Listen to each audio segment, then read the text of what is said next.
Audio check. Audio check. Audio check. Audio check. 1, 2. I'm not getting anything. Why am I not getting audio? It's back there.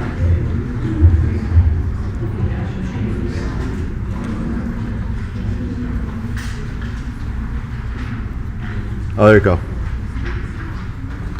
Ready.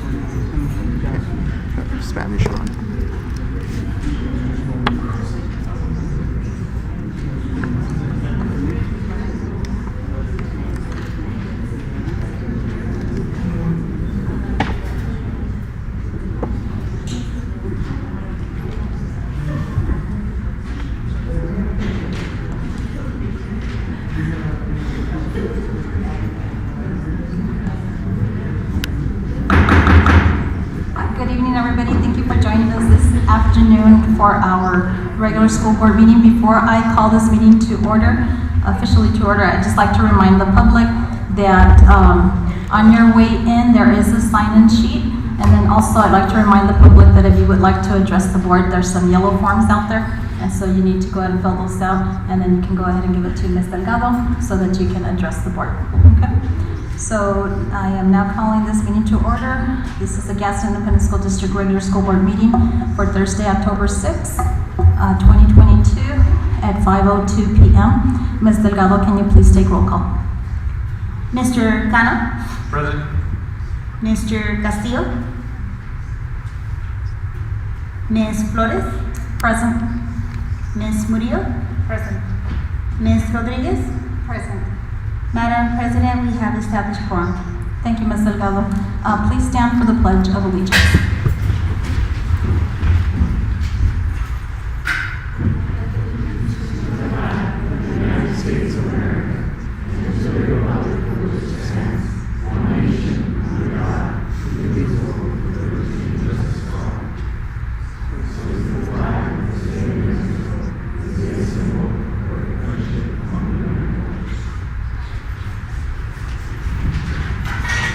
Mr. Cano, can you please read our mission statement? The Gadsden Independent School District will provide drives of education, opportunities, and empowerment to students to successfully in our ever-changing world. Thank I you. apologize, it's long distance. I have to read it. Thank you, Mr. Cano. Now they put it there. But you got good eyes. Thank you, Mr. Cano. Moving on to our Superintendent Dempsey's district updates and recognition. Superintendent Dempsey. Madam President, board members, thank you for joining us this evening. We have two recognitions for you, and I'll get started. I believe Ms. Suggs will help us here with some introductions, and this is the Teals recognition from Santa Teresa High School.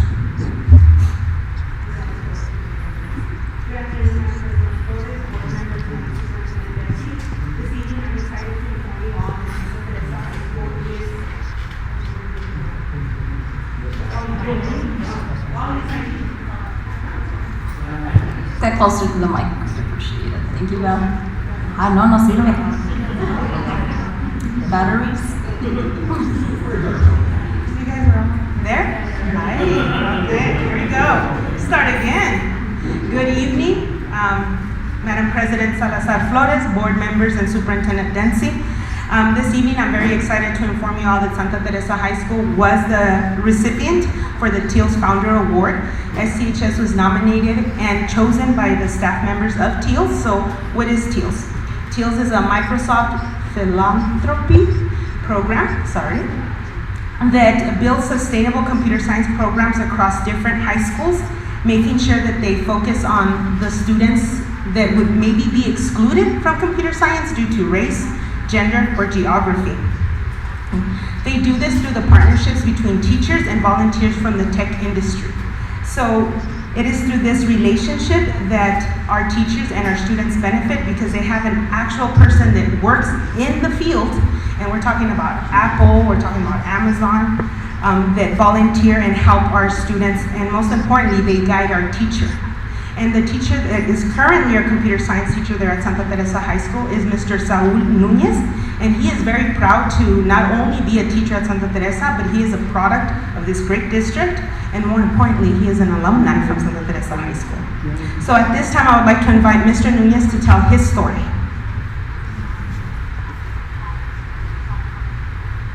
Thank you, Superintendent Dempsey, Madam President, and the school board for having us again here today. So yes, we are very honored to be the recipient winners of the Teals Award, the Founders Award. Last year, my students were able to see mentors in the classroom every day. We had 4 mentors that would come in daily. They would see in those mentors, they reflected their own diverse backgrounds when they would see these mentors. And they were able to envision themselves as successful as our volunteer mentors. Seeking job opportunities and seeing yourself in the tech industry is really difficult in this area along the border. So it was important for us to have something like Microsoft Teals so that they can actually see these actual industry partners be in the classroom and they can actually see themselves in their shoes. The award was given to our team, which included myself and 4 amazing industry volunteers. We had Mr. Kevin Bigelow, who works for Live Nation, Mr. Kevin Hugh, who works at Microsoft, Mr. John Arce, who works at Beat LLC, and Mr. James Zhang, who works at Facebook.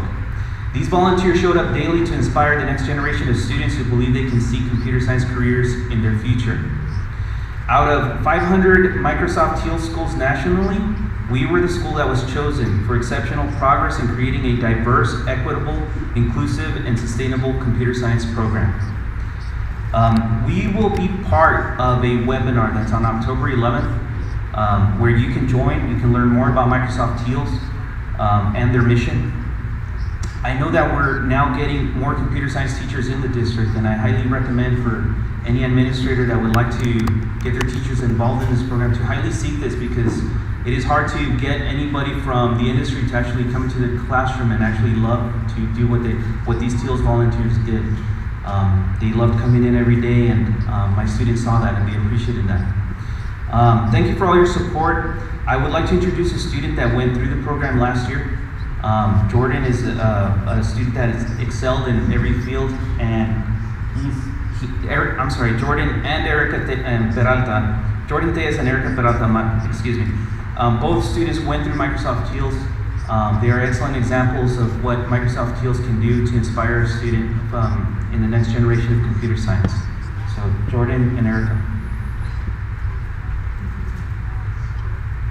Hi, I'm a student here at Santa Teresa High School, and this is my 3rd year now being in the Teals program that is run by Microsoft, and it's been really amazing, the ability to have actual experts in this field to teach this class.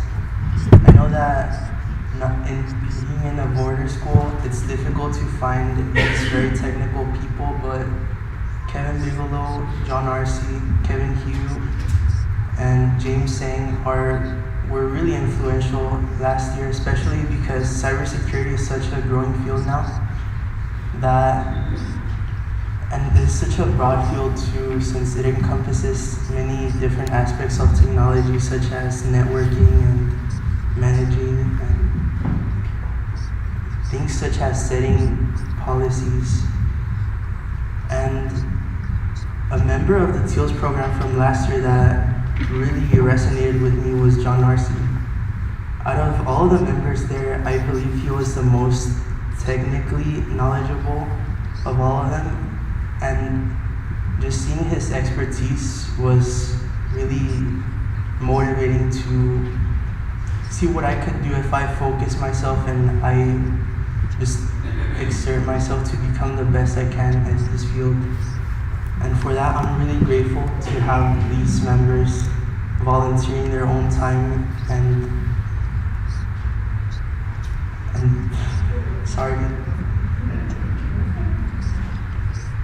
I'm just really grateful to have this opportunity that many schools don't have.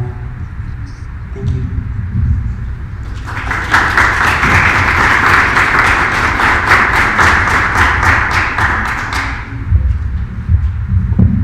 Hello, my name is Erica, and I am a student at Santa Teresa High School.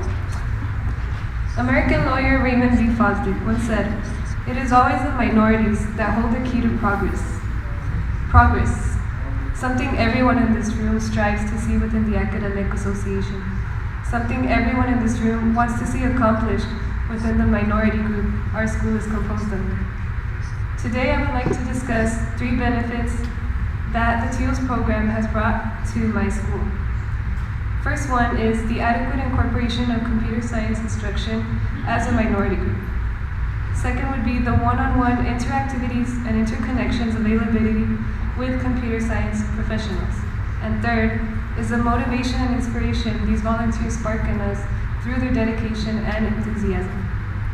As a student who is in this high school, I have been able to witness the qualitative and rich content that the program has presented. And it is because of this that I am able to testify of the program's beneficial factors on behalf of the student body. So going back to the first benefit, The TEALS program has given us adequate incorporation of computer science instruction, not in any particular manner, but specifically as a minority group. Santa Teresa High School is a school with a majority of Hispanic student population. It is an unfortunate reality that minority groups like us are often limited to certain adequate resources. Microsoft, the parent company of TEALS, has helped 44% of racial groups. Every day, TEALS volunteers connect online and give us in-depth computer science lessons. This has tremendously helped us as a minority group to gain access to these resources that we wouldn't have been able to access otherwise. Now that I have told you about the excellent instruction we receive as a minority group, I will discuss my next point. Our second benefit is that the TEALS program has given us the privilege to have one-on-one interactivities and interconnections with computer science professionals. Why is this such a big attribute? Because through them, we are given the ability to see significant portions of the real world, specifically within the computer science industry. Sociologist Newman points out the importance of these systems of education that, quote-unquote, not only create and disseminate knowledge and information, but also train individuals for future careers and teach them their place in society. Thanks to the TEALS program, we now have a taste of our future by seeing these professionals volunteers' expertise. And now this leads me to my third point. The TEALS program has sparked motivation and inspiration in us through the volunteers' dedication and enthusiasm. It's contagious. Observing a volunteer's passion towards computer science makes us gain that same love for it. As Jordan had mentioned earlier, one of our TEALS volunteers, John Aker, expressed that he loves to give back to the community, loves teaching computer science, and especially to students who make it easy and make it worth it. Putting ourselves in their shoes has allowed us to see work in the computer science industry as a continuous adventure and not just a job where you spend time clicking a keyboard. So those were our three benefits that the TEALS program has provided Santa Teresa High School. Going back to Frederick's quote, it is always the minorities that hold the key to progress. We Santa Teresa High School students are that minority, but we take pride in that. And thanks to the TEALS program, we take hold of that key to progress with pride.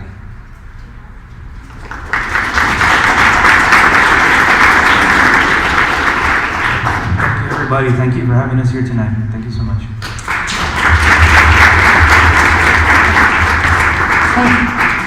Ms. Suggs and Mr. Nissen and their team come to the front so somebody can take a picture of us. Is that cool?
Madam President, board members, and Superintendent Dempsey, if I can steal a little bit more of your time, we do have joining with us Mr. Gustavo Arriaga, who is the regional manager for the Southwest for TEALS, and I think he wants to share a little bit about TEALS and the upcoming webinar. Thank you for inviting me to be here with you today to celebrate the really amazing achievement of Santa Teresa High School, Teacher Saul and all the students. We give this award to one school as a recognition, program-wide out of over 600 schools. 500 schools, I want to say now?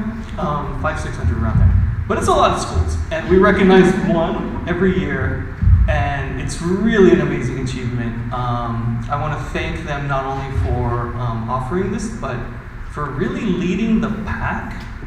Santa Teresa for many years has been the only school that we supported in New Mexico.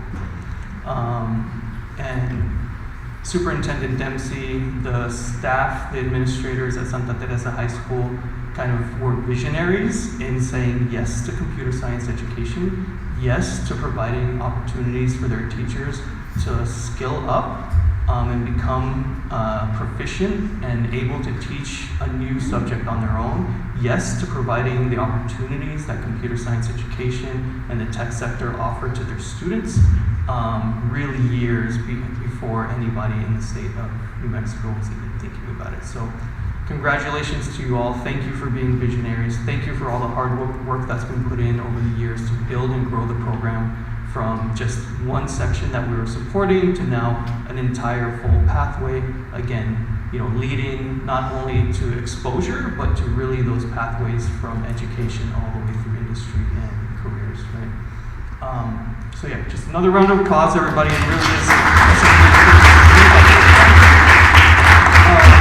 As Saul mentioned, we are having a webinar for anybody who's interested to learn more about the program, learn about the importance of computer science education. Co.org will be there talking about the State of CS report, which they publish every year, talking about how each state is doing in terms of advancing computer science education.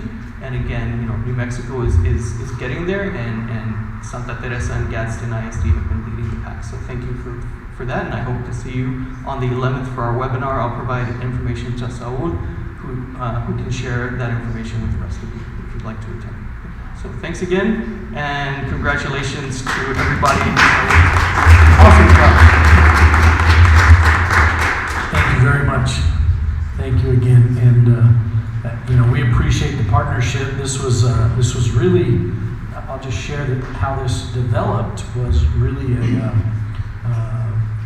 Jerry Pacheco, Mr. Pacheco had helped me get in contact with these individuals, and we presented it at the time, and really Mr. Wogemuth was instrumental in designing that program and making sure it worked in a master schedule. Remember, master scheduling is a little bit of a puzzle, and if you're not thoughtful about how that master schedule works, a lot of times you begin programs of this nature and then you lose a pathway because the next sequence doesn't come up correctly.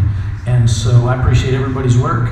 Mr. Muniz has done a fabulous job, and it's become a great program, and we're looking to expand it. So we're going to encourage individuals to participate in that webinar, okay? Our next item is, these are, I believe, our newest individuals who are interested in becoming National Board Certified Teachers, I believe, right, Ms. Lugo? And I think Ms. Lugo is going to help us. Well, she'll correct me on what I said wrong. I can tell I said something wrong. And Ms. Lugo, if you'll help present this item. And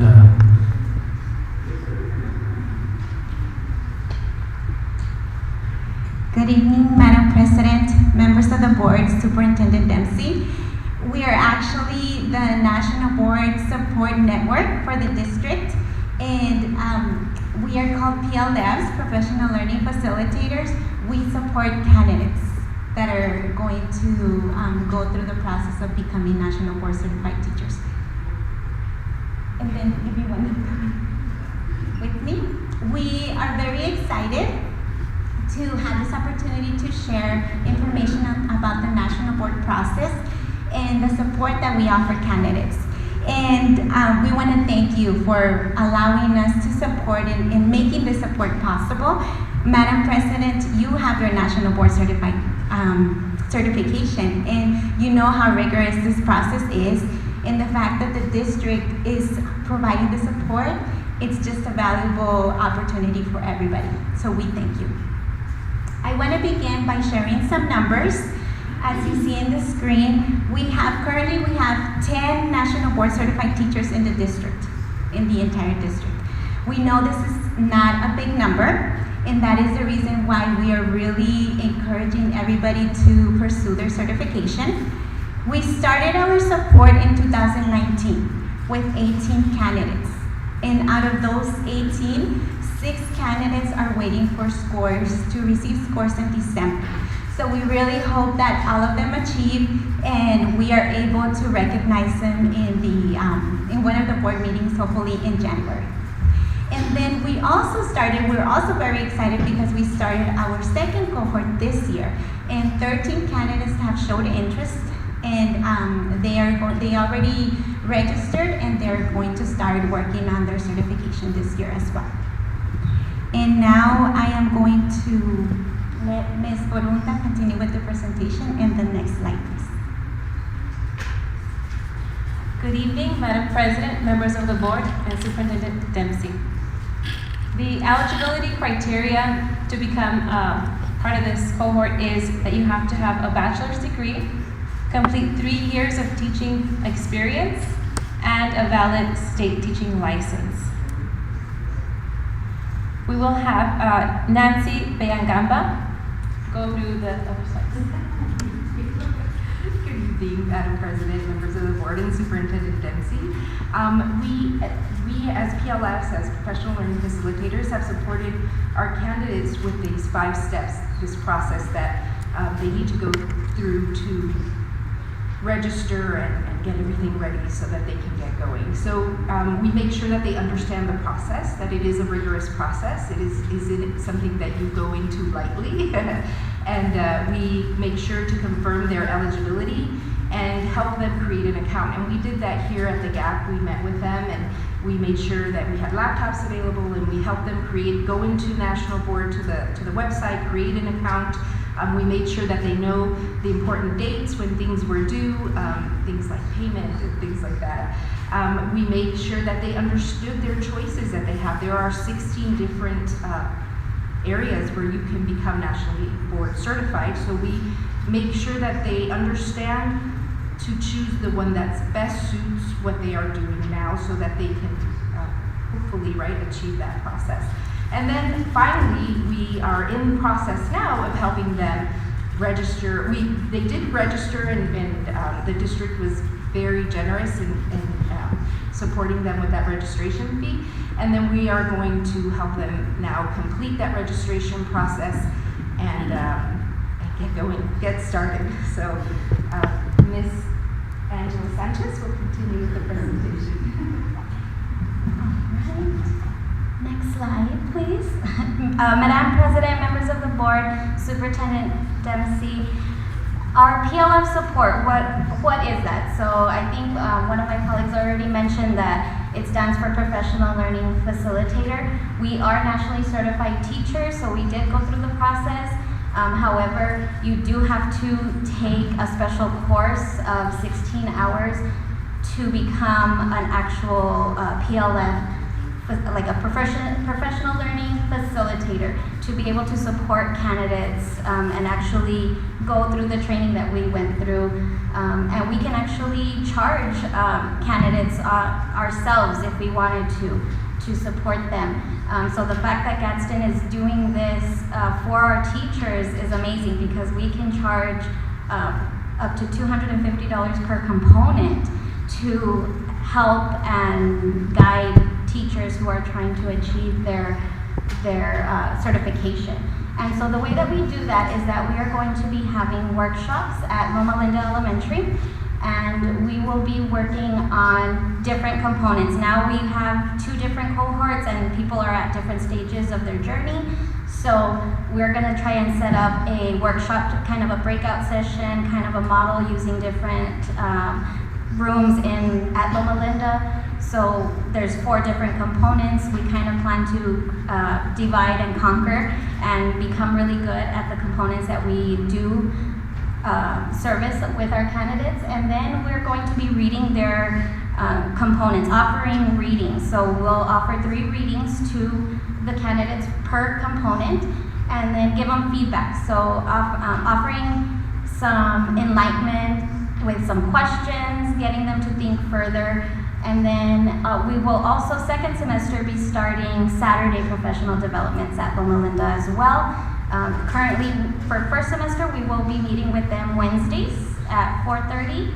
And then come second semester, when I think that's when the real work starts to get done, is starting January, February, we will start meeting on Saturdays for these candidates. And sometimes because we know that teachers have so much on their plate and with their normal duties of being a teacher, that we felt these meetings are essential to them, because sometimes they'll come to us and be like, oh, we don't have anything written, or we haven't had time to work on it, and that's okay, because that's what these meetings are there for that time for you to come and you can work on it then with us. And so hopefully we're gonna continue with this. COVID kind of, threw a wrench in our plan at the beginning of 2019. So, but we're very excited with our journey as PLFs for the district as well. So, I think that's all we have for you. Thank you once again. I need a picture of you guys. So come on.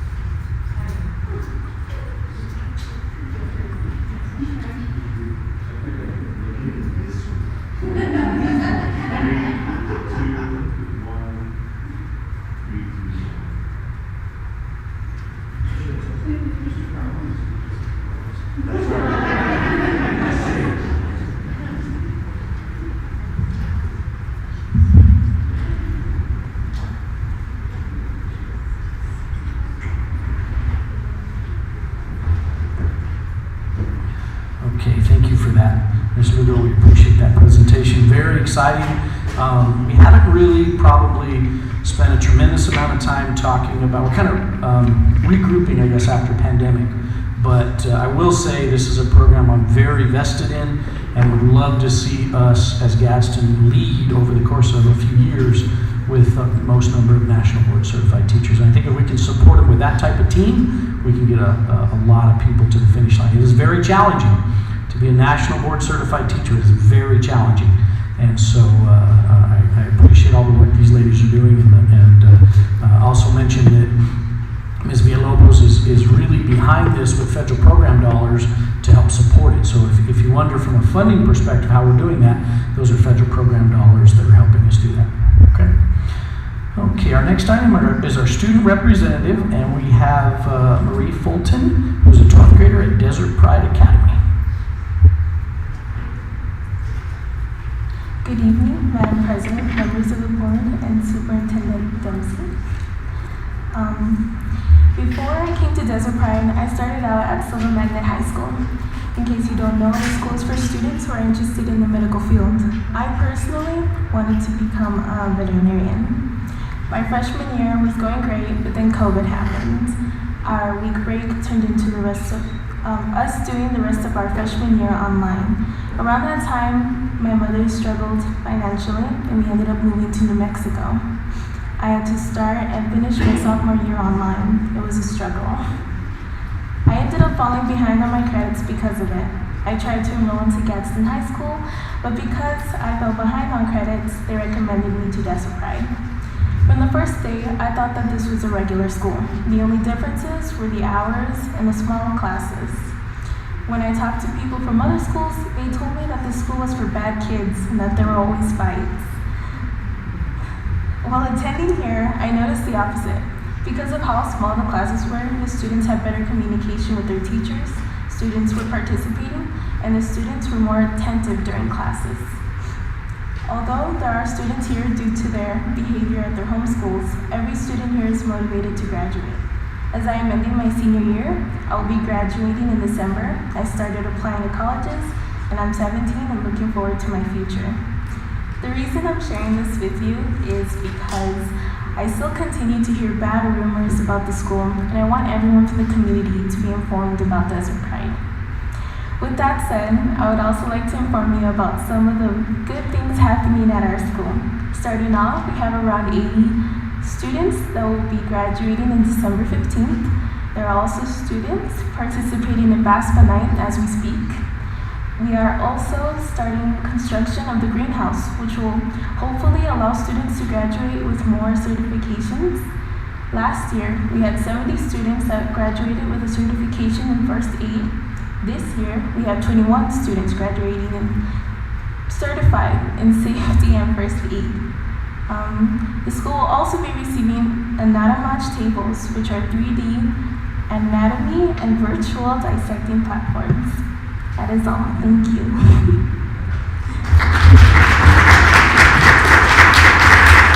Very much. Thanks a lot. Okay, we're down to board member report. Ms. Morillo, do you want to help get us started? Good evening, everybody. Thank you to our student rep. It's hard and it's nerve-wracking coming up here, but you did awesome, and it's true. You are right. We need to educate people that Desert Pride is not a bad school. It's a different pathway, and there's great kids. You one of them coming out of there, so it's amazing. And thank you so much for having the courage to coming up here and speaking to a bunch of adults. And I saw your mom giving you the eye, and I'm like, I'm not gonna call on her mom because that's what I do, right? But it's I mean, she's 17 years old, and the fact that she's up here, that's already like a big step. And so thank you for that. But yeah, I saw mom in the front row. Okay, moving on. I went to the State Fair on Saturday, and I went to see the Sunland Park. They had their display, and it was awesome. And I saw I was trying to follow up to see what happened with the places, and they won the first place on the state fair. So that was really nice to see one of our schools being displayed, and not only being displayed but also having some recognition. And then also the Anthony Elementary for being champions in Best of Show, and that was an awesome. I actually taken pictures and sent it to Mr. Carmona, standing right next to me, because it was really neat to see the representation up there at the State Fair with so many people. Also tomorrow there's gonna be a play, The Tales of Edgar Allan Poe, at 6 p.m. at the Santa Teresa High School. It's gonna be $3 for admission. One thing that I started noticing is that so Santa Teresa High School, we have the games, and I see Ms. Suggs encouraging the kids, stop missing school, show up to school, and so she's been doing awards for the students. And I encourage and challenge my fellow board members to buy a couple of tickets. They're only $3 for students, and then give them away to their schools so they can give them away to students. I started seeing other people, and Ms. Bustamante, the counselor from La Unión, started doing that as well, giving gift cards out. So I think the more that we give, students will get motivated and encouraged to stay in school and do good things. I was going to ask about October 11th for the webinar, and thank you, Mr. Wilkemet, I just saw the email. Also, I wanted to recognize someone, because I think there's this individual, and I still don't remember his name, so Ms. Suggs is going to have to yell it out.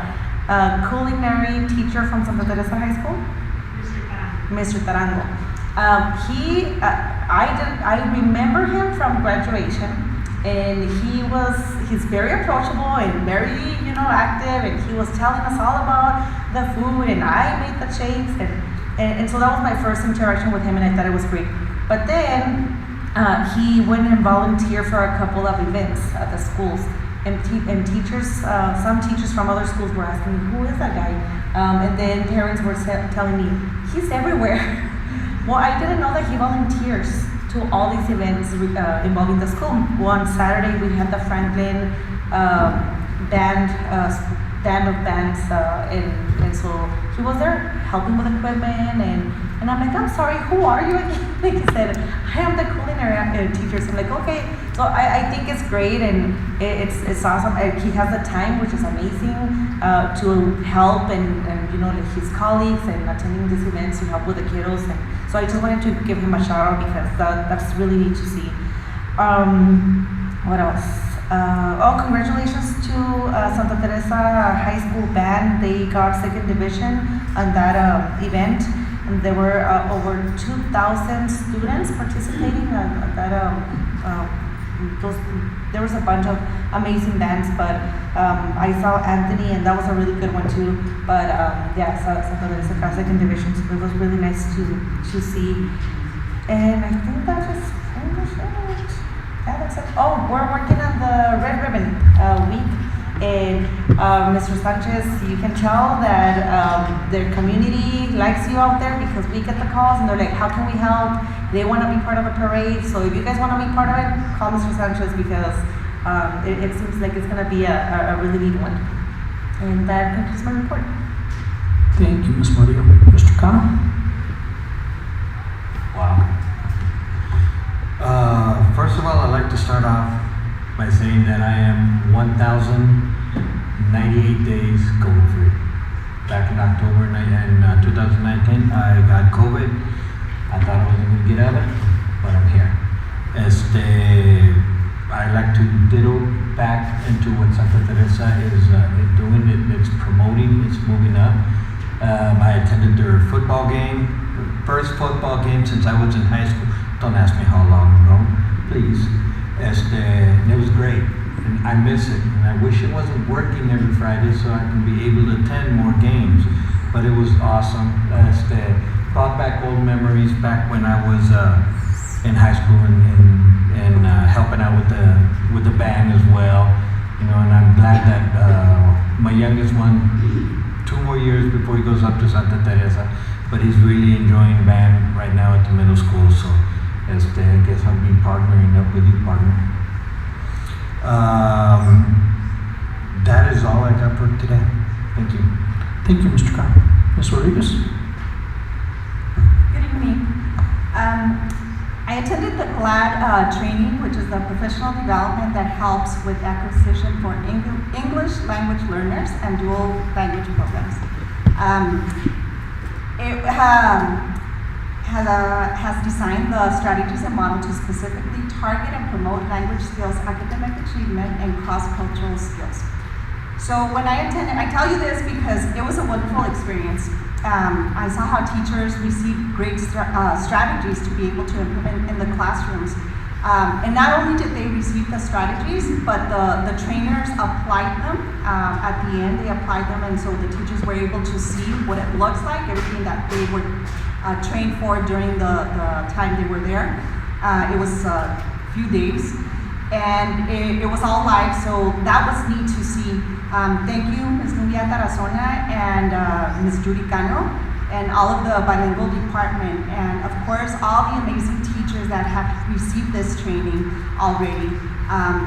Now, I think that's something that I would ask is that we continue as a district supporting them because they, you know, again, the training is just amazing, and if they truly implement this in the classrooms, I know that our kids are going to be succeeding. So thank you for that. I also attended the district POPS, which is the Parents on Patrol for Schools, training with Mr. Ortega. That was very interesting, and I learned a lot of terminology that I didn't know, and it was very thorough. So thank you, Mr. Ortega. And the second phase was to go to the campus. Thank you, Mr. Klushka, for having your security there to train me. And it's exciting. It is very exciting, and I want to encourage parents to be a part of this.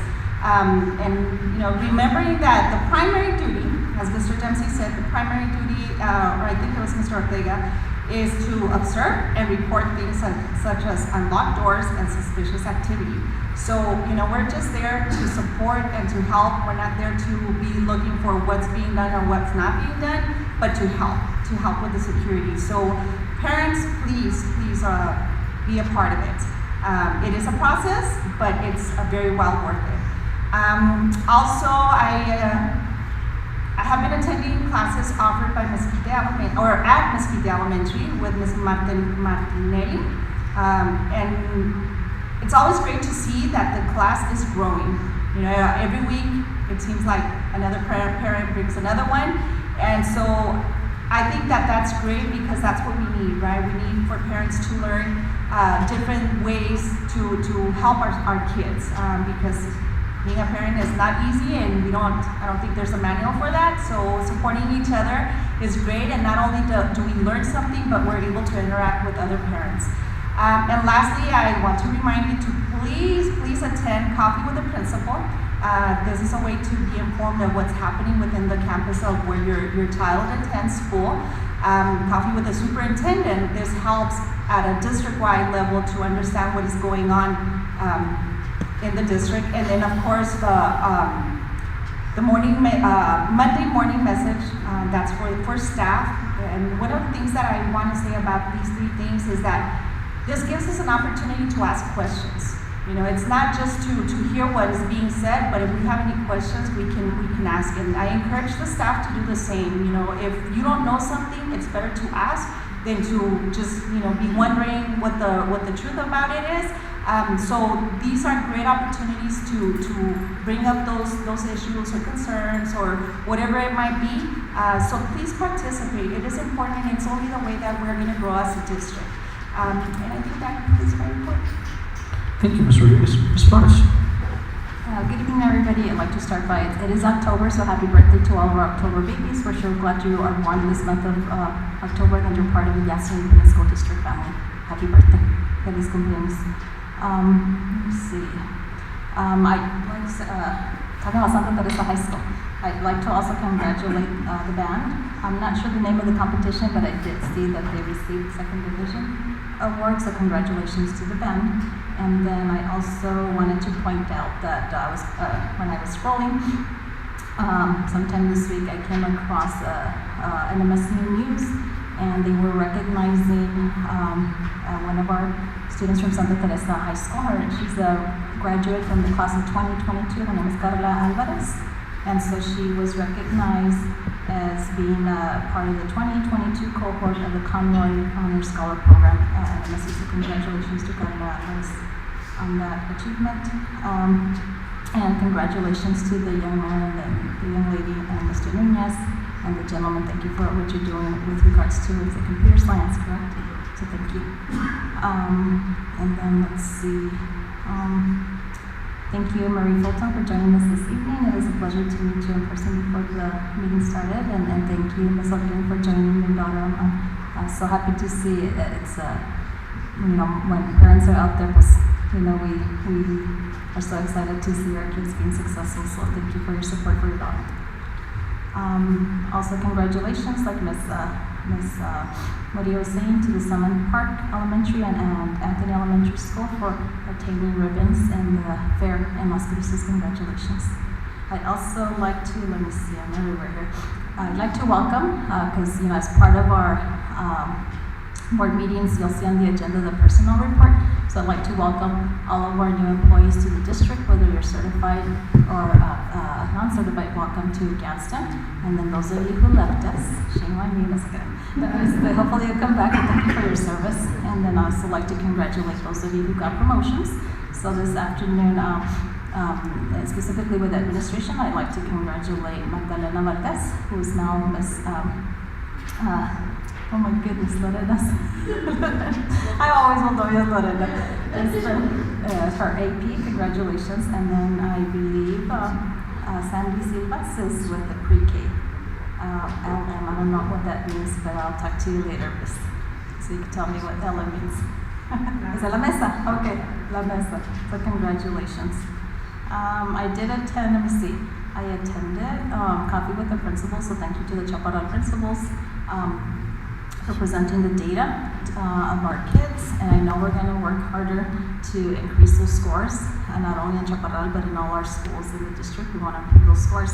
And I do, you know, and I want to apologize. Maybe I came across, you know, asking these questions, you know, and I want to apologize because I have no doubt that you all are working in Chaparral, everywhere, that we're working hard.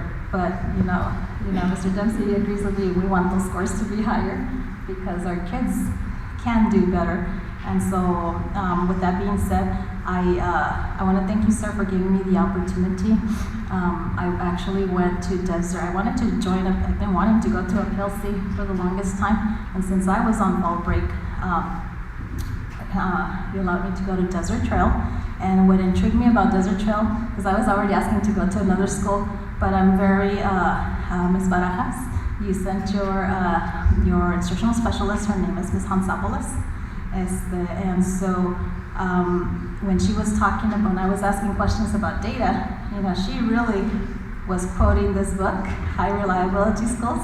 So yes, I'm reading this, and it's awesome to hear, you know, you guys are, I had the opportunity to look to the PLC, and I went to every, with Ms. Barajas, Ms. Carissa Burdick Aguilar, and then Ms. Cindy Martin, who is the coach for SREB. So what was awesome is, like, I thought these individuals, these colleagues of mine, had been doing this for like a while now, and to my surprise, it was like the first time they were filling out that Google form where they're answering the question of what is it we want students to learn, how will we know if students are learning those 4 major questions, right? And it was a beautiful thing. Yes, I get emotional because I told them, second grade team, I said, man, I am in a good way envious of what you're doing. At this time, I wish I was part, you know, an employee of the Desert Trail, or just an employee of Gadsden, because of the, you know, it's an initiative that we're doing. Is it easy? No. Is there hiccups? Yes. Is everybody fully on board? You know, the truth is probably not, but our goal is for everybody to be, you know, on board. And what I admire about our district is, you know, we have these expectations, you know, but I know that there's support. We're not just asking you to do something without support. So if you feel there's no support, I thought Mr. Dempsey said you can speak to him. But yes, you know, we're not gonna ask you, and his administrative team, we're not gonna ask you to implement something that we're not supporting you on, you know, and I would hope that would be the case. But good work, Ms. Barajas. You know, it does, and I know the rest of you are doing this too. You know, it does take a lot of trust, you know, that you start, because I was asking, hey, this is cool, like, how often do you do this? It was every Wednesday, you know? But I'm like, wow, it does take a lot of trust where you begin in your libraries or wherever you were doing your home meeting to where you're trusting your staff now to go on their own. And why do I say it takes trust? Because you can't be there every single minute, every single second of those meetings, and you're trusting them. And colleagues who are listening, yes, we also, with great responsibility comes, you know, that trust that we're also going to do what we need to do as teachers during those PLCs. So it's exciting that I was telling Mr. Dempsey, you know, a year from now, I am so hopeful to see our scores go up with all the hard work that you're doing. And so yes, we're in the infancy stage of this initiative with Marzano, etc. So, but I appreciate all your hard work. So kudos to Desert Trail. So expect me, principals of Chaparral, to come out, you know, during the year. and some of you on the other mountain, on the side of the mountain, I want to be able to come and visit you all. But I do work, so you know, it might take me maybe 2 years, 3 years, but I'll get to you guys. Anyways, I do want to give a shout out to the 4 ladies that came. I do know 2 of them, the National Board Certified Teachers. So I had the privilege of working with Angela and Veronica when I was at Loma Linda under Mr. Lawler, may he rest in peace, and Mr. Smith. And so I do miss those ladies, and I encourage those of you who are in the audience, who are teachers, even you guys that are administrators, go for your national boards. It's awesome. And that's a process, a very rigorous process, but I learned so much, and I would never, you know, take it back. And God willing, those of us who are recertifying will get good news come December that we passed. So God willing. I'd like to take the time. On Saturday was National Custodian Day, if you didn't know, so I hope that all of you at your campuses recognize your custodians, as they do a lot of work. And kids that are listening, and even parents that are listening, please talk to your students that yes, custodians are there to clean, but that doesn't mean you make intentional messes. You know, help them out because they're so busy. They've got other duties too to do, and so, you know, we've got to help them. And I'm gonna challenge. You know, I went to some campus and I'm seeing things that I'm like, if you're gonna be eating out from the cafeteria, clean up your mess, guys. It looks, take pride in where you are. You're not gonna leave your mess there in your bedroom or at home. You know, take pride in your school, pick up after yourselves, okay?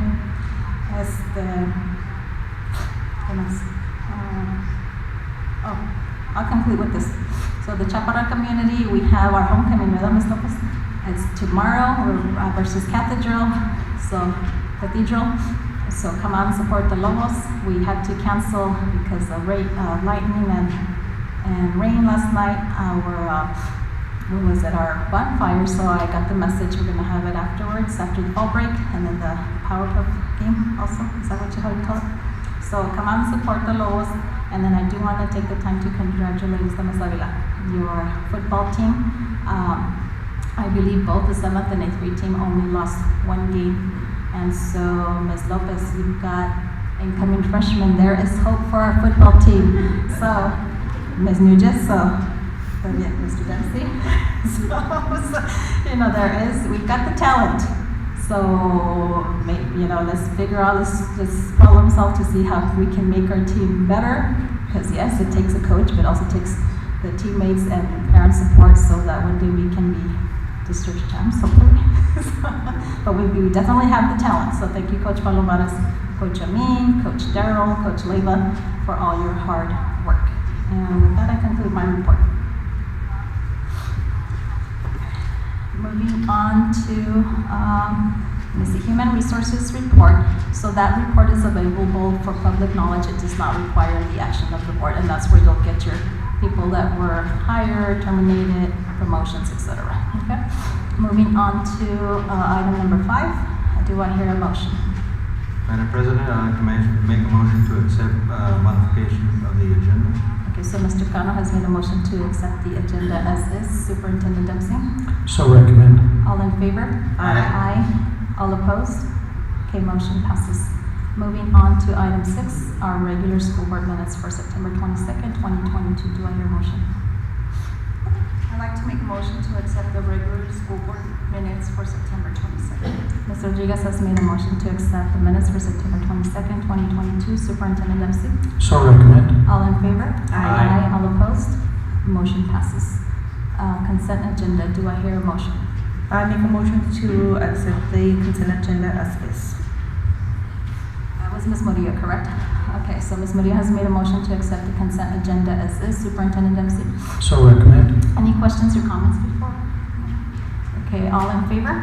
Aye. All opposed? Okay, motion passes. Moving on to our open forum, Ms. Delgado, do we have any speakers who would like to address the board this evening? Madam President, we do have open forum.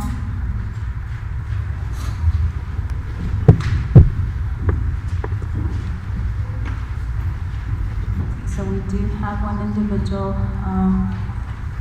okay. So it's youth program services. And okay, awesome.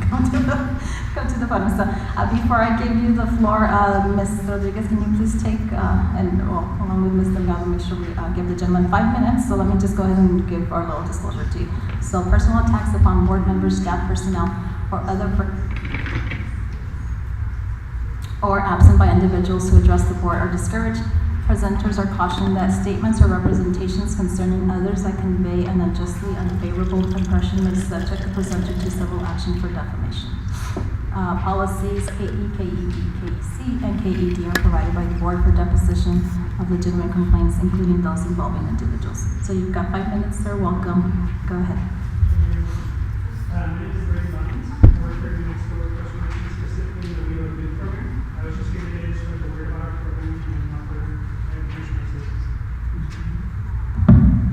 Did I get your name correct? Grapevines. Braden? Braden. Yeah. Yes. Braden Vines. Thank you. Sorry. So in the WeO Youth Program, we have a new office here in Summer Park. It's off of 1500 Appaloosa Drive, right across from Western Playland. I work specifically with the youth program. We have an adult program too, but I want to offer information about our services. We help with work experience for children anywhere between ages 14 to 24. We're trying to help them set up like a career plan and goals for their life to be able to start off good for growing up. So our biggest service is work experience, where we help find them employers in a field or industry that they're interested in, and try to hook them up with employers where they can get there and work there for a short time. We pay them, and then we do have coverage for them for workers' comp and things like that. But we treat it more not just towards work experience, but as a mentorship. We do stress that to the employers that it is something for them to learn to be there. They're not there for free labor or anything. It is meant for the children to learn and to gain skills about how to be employed and how to be professional, and to also experience this industry that they're interested in, to see if they'd like to continue or switch and things like that. We also have supportive services where we help children that maybe are pregnant or parenting. We can help with childcare. We help them with uniforms, interview clothing if they're looking for jobs, tools, all kinds of things. So there's a lot of services we offer there. We work very closely with our adult program too. In the adult program, they can help with college tuition and services or certificate programs, and also a full-time employment. And we've tried to help them first in the youth program and spend all of our funding and things we can on them there. And when they transfer to the adult program, their funding resets, so they can get double the help. So I'm just hoping to spread the word about our program so we can get the information out there because we're a little bit newer, and then so we can help more children and youth. I do have some flyers if you guys are interested. I can hand out to you guys. Yes, sir.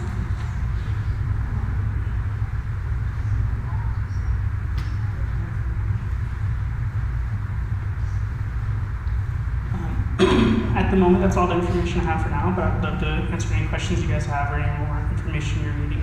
Okay. So unfortunately, we can't ask questions. However, thank you for the information that Ms. Hernandez will provide that to us. And then do note that somebody will be in contact with you in a timely manner to get more information if needed. Perfect.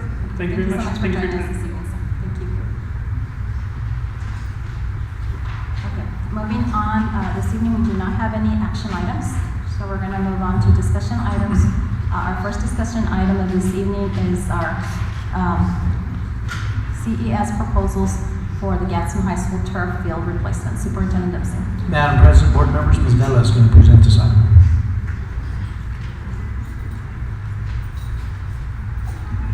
Good evening, President Flores, board members, and Superintendent Dempsey.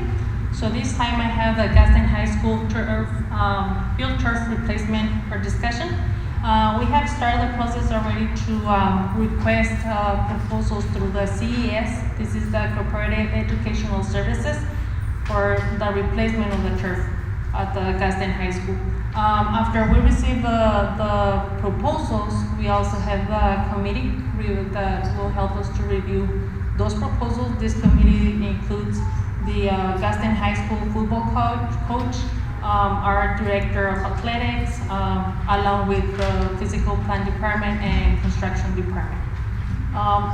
Because we are asking and doing this through CES, the proposals through the corporate educational services, we normally don't come back for action, but unless you want me to come back once we have those proposals and we have selected one company, I'm open to come back to you. Do you have any questions? Questions, comments from Ms. Vela?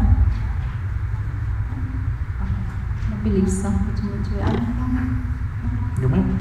Thank you, Ms. Vela. Thank you. Good evening. Okay, moving on to item 10B, student nutrition, understanding basic requirements. Superintendent Dempsey. Madam President, board members, Ms. Guerra is going to help us with this item, I believe.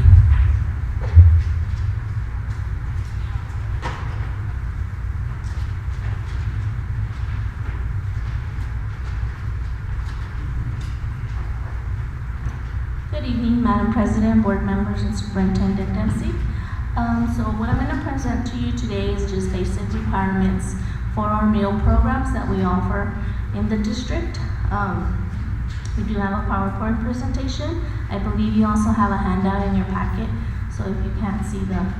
And there's also links in each slide or some of the slides that you can always refer back to if you need more information, as some of it's going to be a little difficult to see. So, as you guys are aware, we are a community eligibility provision district, which means that all of our kids eat for free. In order for a district to qualify for this, our percentage of students who would qualify for free meals has to be 40%. We are way above 40%, so we are qualified to feed our students for free. The application is good for 4 years, so we do have to reapply every 4 years.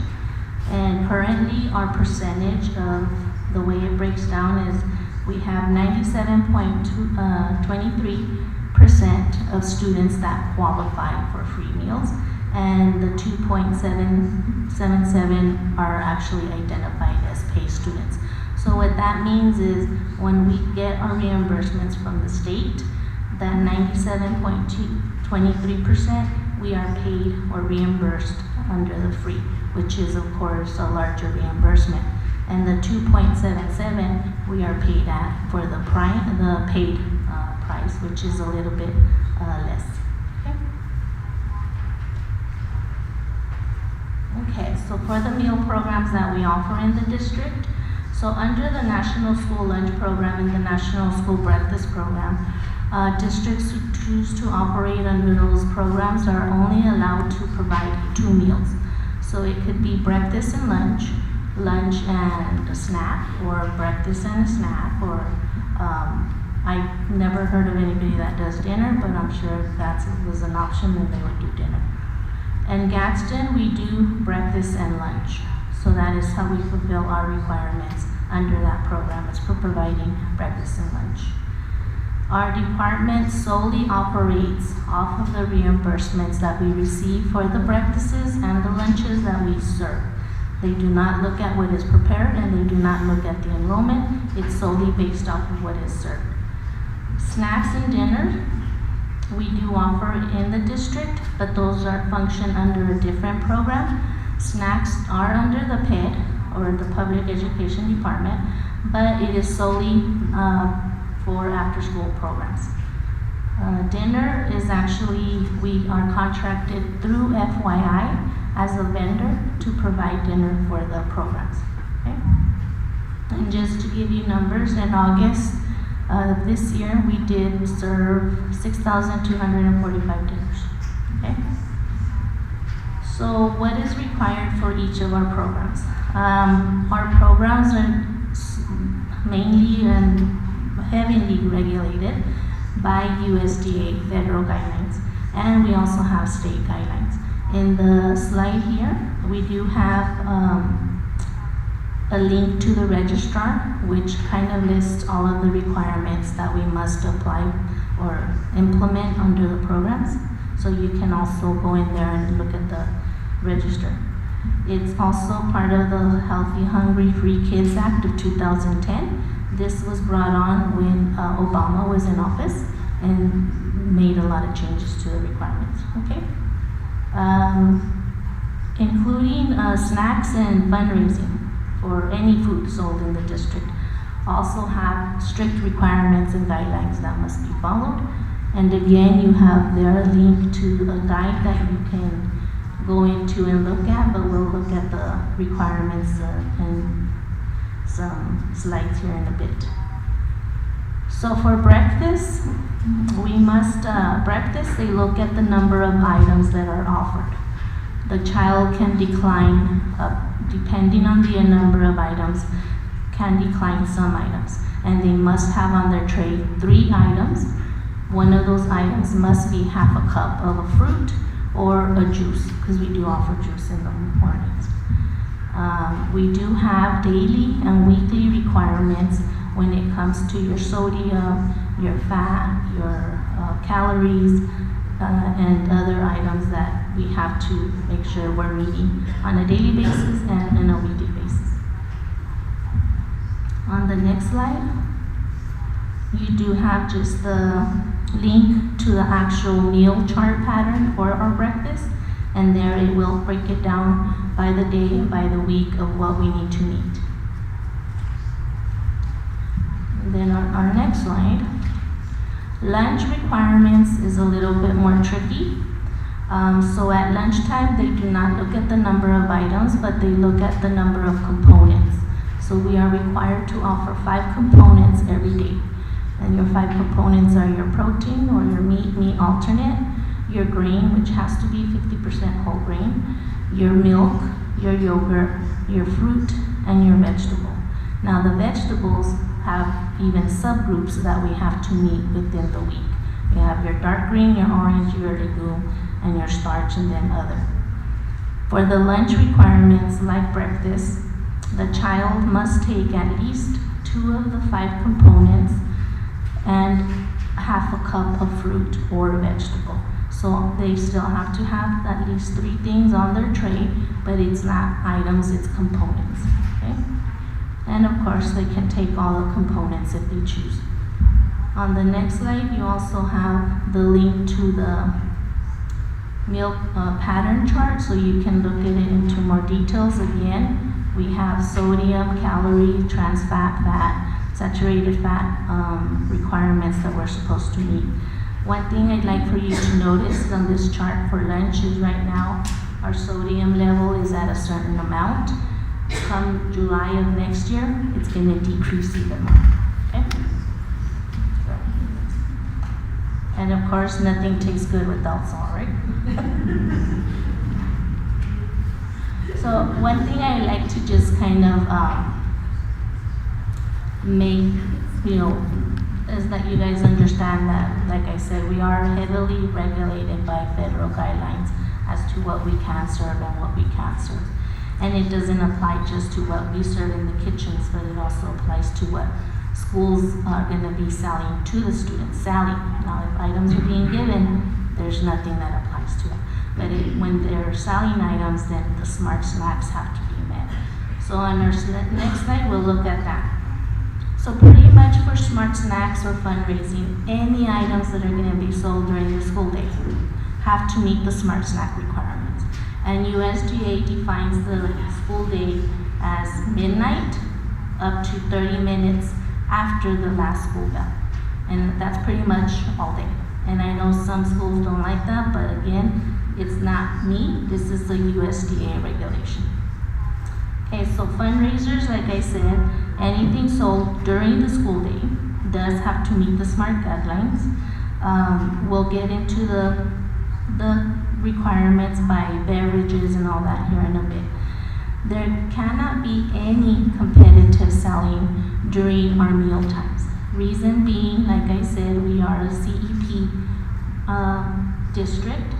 If there's competition during our meal services where DECA selling burritos or culinary selling a potato, and that's pulling our students away from our meal lines, our numbers are going to decrease, which means that percentage of the free and reduced is going to decrease, which means we're going to have to go back to our standard way of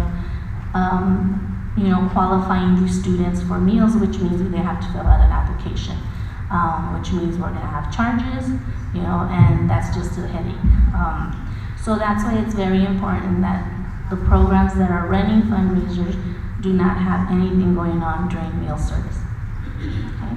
And again, you have a link there to another registrar that does state there is no competitive selling during meal service. Schools also, if they're interested in seeing if what they're going to be selling actually meets the guidelines, there is a calculator that they can punch in their information from the item, and it will tell them, yes, you're good, this meets the guidelines, or no, you can't sell this. And that link is there for those that are interested. Now, PED and USDA do allow every district, and this is based on what the state decides. So the state of New Mexico decided to allow all school districts to have 2 free days a semester. The free days pretty much means if you're going to sell something, those days you do not have to worry about those items meeting the SMART snack guidelines. Okay? Next slide. Now, with the free days, I think a lot of schools tend to get confused and think they don't have to meet the guidelines, so then they don't make sure.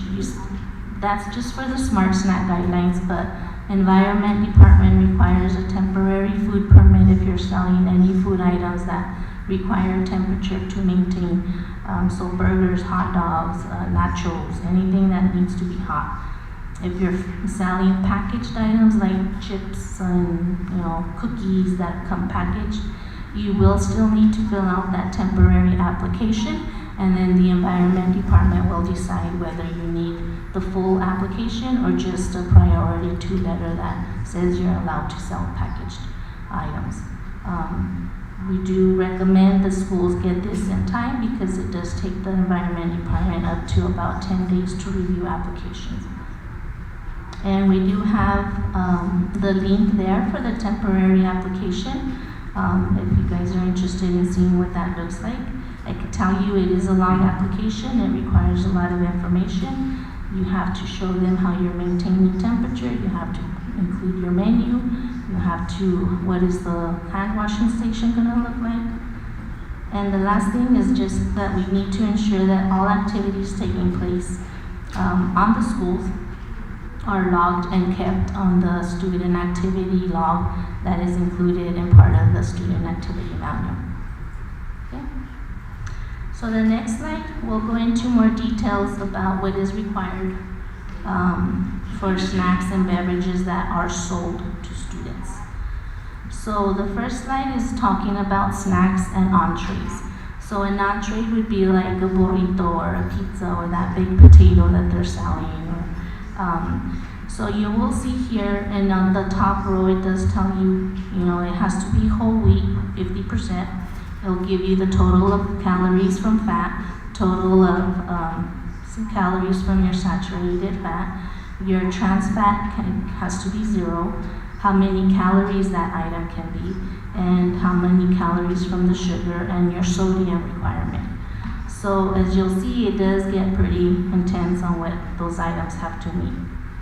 The next slide covers over your requirements for your beverages. And here it's broken down by your school level. So you have your elementary, middle, and high. And that chart pretty much shows you what's allowed and what isn't at each grade level. Okay? The next slides are just pictures of the actual food that we do serve in our kitchens. This year we did add a lot of new items. Our kitchens take pride in what they serve. I know some students are not used to seeing certain foods, but it does take up to 3 to 4 times for a child to try or taste something new before they actually figure out whether they like it or not. I think our staff do an awesome job in presenting what they have and using the spices and whatnot that they can use. Do you have any questions or comments? Questions, comments, concerns? Go ahead, Ms. Marie. I saw this student survey cafeteria food. And I just have a question. I would like to ask if we can include also the elementary kiddos, just because we have some 7th graders, 5th graders that they do challenge. And I spoke with a cafeteria lady, and she said there was this specific kid that comes all the time, and he cries because he doesn't want to get the 3 right. And so they try to explain to him, and I'm like, maybe we educate the kiddos, especially just because they're younger, and or I guess the milk has jokes on the back, so they like to get the milk and they read it and they throw it back. So they're like, no, keep it. So I think to help the cafeteria ladies and the students, I would like to have them there as well. And then I'm sorry, but I saw the audience. So some of the teachers, and they're like cringing. Some of the stuff that that is being served. Can you put spices in it so you can put other stuff to make it? Yes, and we do have probably over 30-40 spices on our grocery order. We've given trainings to our managers on how to use spices to give it flavor. So they do spice, and you have some schools that do an amazing job, and you have some schools that, just to be honest, que les vale, and we do tell them, take pride. Everybody has a child in the school, whether it's your own child, a grandchild, a nephew, a niece, whatever. Are you gonna serve something you want them to eat? So we do everything we can. Other than actually being by them and making sure they're sticking it in the recipe. We eat from the schools every day. The lunch I eat every day is from one of the schools. And believe me, I get it, and I'm like, and I call up the supervisor, or I'll call up the school and say, hey, what's going on? This is not what's on the menu. Why is you didn't even put any seasoning? And so we do what we can. It's a challenge when you have 23 sites that, are supposed to be following the same recipes. But we try, and we'll continue to try and improve where we need to. The survey, I think, is an awesome idea. We had originally planned on just sending it to the secondaries, but we can include the elementaries, we may have to tweak some of the questions, right? Because I think the questions we did were more geared toward the secondaries, but we can tweak the questions and then send it out to all of the kids. And then, thank you for that. And then another question. So I love the Asian chicken and the chicken nuggets. So I've seen kids, throwing it away. And just educate me because I don't know the rules. But let's say a teacher, likes something from the plate, and the kid is gonna throw it away. Why is that? They rather have to throw it away than to give it to the teacher, or I don't know the rule. Right. And believe me, I get a lot of issues from teachers. Mr. Willie Garcia, who used to, I believe, work at the middle school, would collect the meals that the kids were dumping out, and we had to tell him various times, you cannot do that. The meals that we serve to the students are intended for the students. The teachers are more than welcome to purchase a meal, but it's just, we can't. Yeah. We can't even really let parents eat off of that plate when they come, to visit the child there. And the meal is intended for that child. And maybe this is pandemic, I don't know, but for example, the bananas, and I'm asking specifically about the bananas because I used to work at Canatillo High School, and the lunch ladies will collect all the bananas, and they're like, here, Ms. Murillo, and so I will bake them banana bread, and then I will bring them back to them, and I'm talking about boxes, right? The kids can take those home, because I don't know if we do this in our district, but in that district, all the fruit that kids wouldn't eat, they will put in boxes for the kids to go and grab them throughout the day, or the teachers will have bowls in their classroom so the kids can eat throughout the day. Part of this, I think nutrition is very important, because if a kid hasn't eaten it all day since the previous night, I can't even imagine how can you actually think and learn something when you're starving. Right. And so I'm just thinking, of ways that we can help our students, either educate them. Another thing that I've seen, idea, the teachers actually sit with the kids and eat the lunch. They purchase the lunch with the kids, and they sit down and they educate them, at the same time, like, try that, and this is good for your eyes, and this is good for you. So I think, I understand that teachers, they have to take their own lunch, but I'm just trying to see of new ideas, of new ways that we can incorporate with this students. Well, I'm glad you're bringing it up, because it does go back to educating not only the students but the families as well. And actually, part of our health and wellness policy, it does state that we as a district are gonna educate them on nutrition, provide education, and I know the teachers have a lot on their plate, but to do a lesson plan, part of the after-school programs, they have to do a monthly nutrition ed activity. So it's already being done with the kids in the after-school program, but if we can expand that and have it done school-wide, I think it would help us. And I'm sure students are taking their apple or their banana or their orange home. Really, the food shouldn't be leaving the premises, but like you said, you have students who that's probably the only thing they're gonna have. Now, and we'll touch on this later, but part of the after-school programs, they do get that snack. And since we are offering dinner, should that child, the snack is intended for the child to eat later during that program. If they are not, hungry, then that snack can go home with them. And the snack, it's not being big, but at least it's something that they're taking home with them. Thank you. And I believe Ms. Galena wanted to present something. Thank you, Ms. Guerra. Good afternoon, Madam President, board members, Superintendent Dempsey. If you will put up the spreadsheet for dinner, thank you. I wanted to bring this to your attention after I presented at CMT this past Monday. Mr. Dempsey thought it was a good idea too. I wanted to, so that you can see in actual numbers how hard the kitchen staff is working. You can see the schools, and with Ms. Guerra's help, we listed all the programs that the schools have as of now. for after school. And those programs get dinners. If you will look, in August, we had I think that first one is Berino. They went from 700 and some meals for the month, and in September they shot up to 1,085 dinners for the month.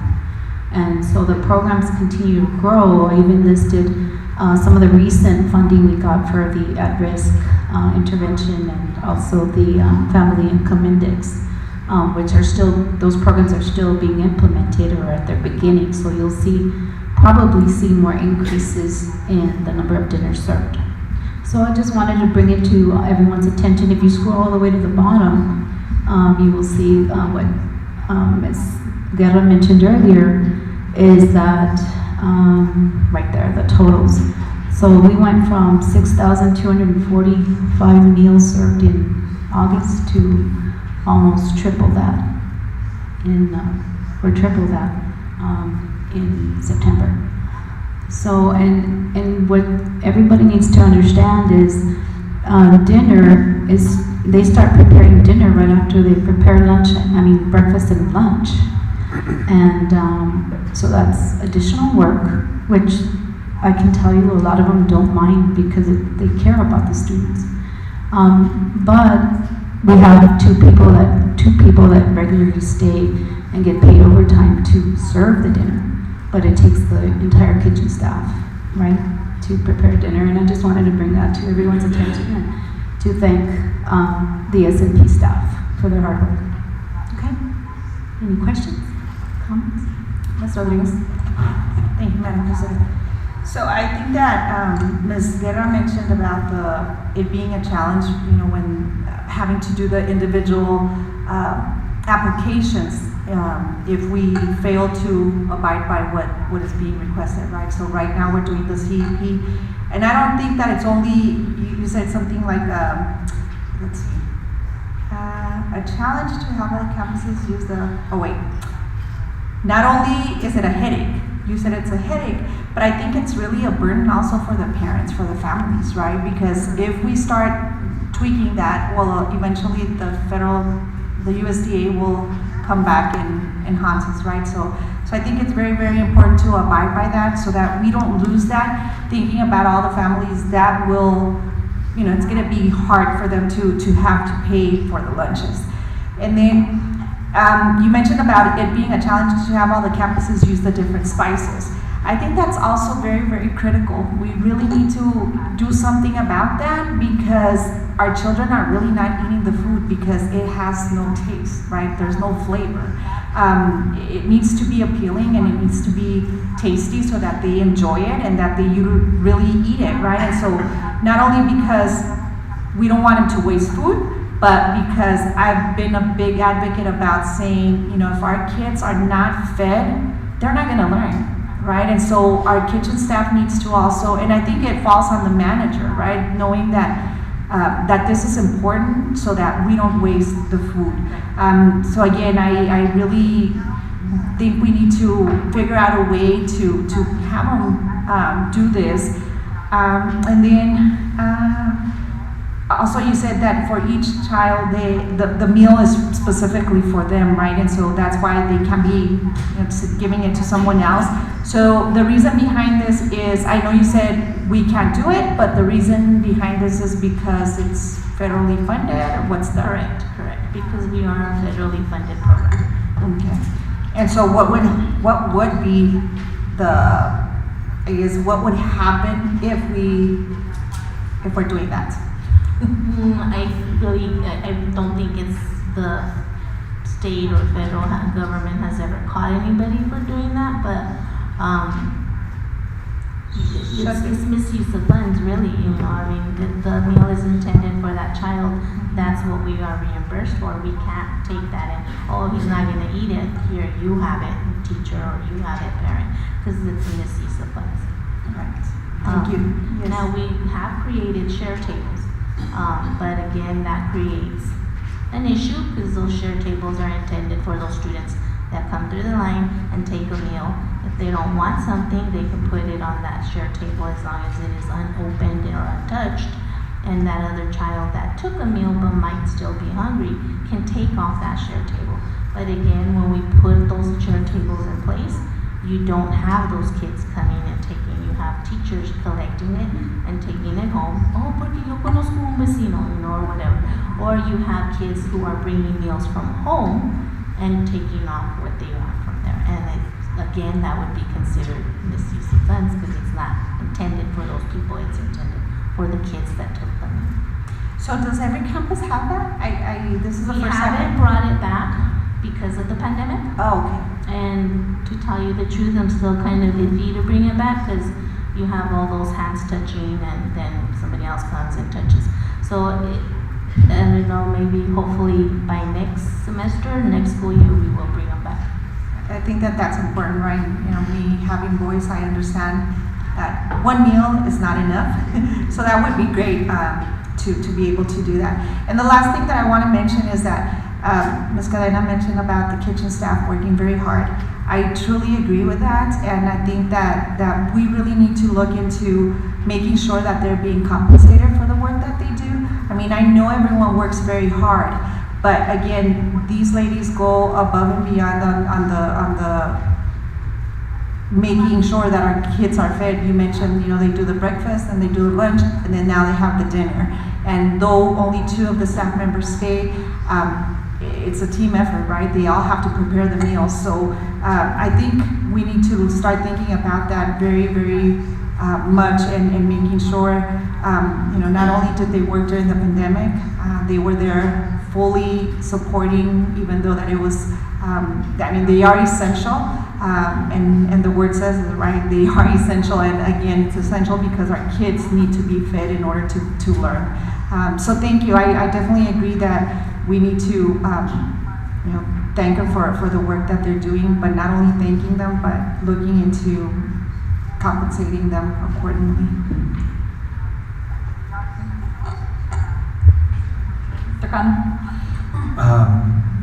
Question: have we, when we gave raises to the staff and everything, did we also include food services?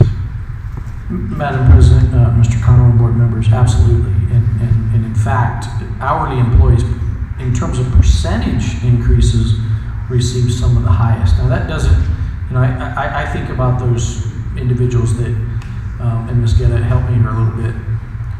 Those 2 that are staying for dinner, let's just in general talk about those 2. They're starting work at 5:30? Most of them will arrive in the kitchens at 6 a.m. Okay. And then they're leaving about what time? If those 2 staying? 3 o'clock, middle, high school, 4 o'clock, middle after 4. So those are long days. Those are long days for those individuals, and I think the other thing that is starting to evolve after the pandemic is many of these individuals, they have families at home, and so they have selected these type of jobs to be able to spend more time with their own children, and sometimes that's not, Ms. Guetta, I think, can agree that there's times that she'll try to entice them to, stay for that overtime, and they'd really rather be home with their families. And so, it continues to be a struggle in terms of labor, and, we'll continue to work on, while they did get some of the largest percentage raises, we know that we're going to need to increase that too, because it sure doesn't look like gas prices or anything related to inflation is changing. The other item, and Ms. Guetta, help me here, do you know your total budget, an estimate of your total budget? My total budget for this school year? Yeah, this school year or next school year, or last school year? Last school year, I think we operated on, Yolanda's here, like 8 million, 9 million? Yes. About 8 to 9 million, yeah. So, this is a significant budget, and while, I've never heard of a school getting, shut down or anything of that nature, you can have audit findings, and these can very much come up in your audit findings. So, and as hard as it is to for sometimes us to understand, none of us want to waste food, but those rules are in place because people have abuse situations. And so these meals are for students. There is no question about that. And that's the expectation from the federal government, the USDA, and the state regulations is we're preparing food for students. And then on the spices, I agree. The challenge is the spices we want are probably not of those 35 varieties and very little salt available. So just keep that in mind. Well, I know that I've had the pleasure of working with the Riverside Kitchen, especially my wife and I volunteered a lot with the kitchen there for Thanksgiving. And great team, I think, and in my profession, as I go on, there's three people you really take care of, okay? One is your kitchen staff. Second is your housekeeping, okay? And third is your electrical, general electrical housekeeping as well, okay? Here, we call them our janitors, okay? Our electricians or whoever go down there, we gotta take care of them real good. And I've had the pleasure of working working kitchen at Riverside during Thanksgiving, and I hope we can bring that back this year. That is great. The parents get to be there, and at the time that we were there, we had a bunch of moms going down there helping and serving and all that. We've learned a lot. And at that time, of course, anytime that we're in the kitchen or you're going to have a parent in the kitchen or a volunteer in the kitchen, make sure we have our food permits to be able to work in there. And at that time we did. What I'd like to know also, is there any, and it goes down to the fundraising, okay, this midnight and 30 minutes after, is there any way that we as parents can find a way to try to kind of like to get more leisure in regards to that through the USDA, not saying more district-wide, but more, trying to get that changed instead of 30 minutes after, maybe 30 minutes before, because at 30 minutes before, you got some schools that leave at 2:30, they have to wait till 3 o'clock, the bus, and the students that really miss out are the ones that take the bus, okay? No matter what we do and how we do fundraisers, they're always missing out on anything that we have.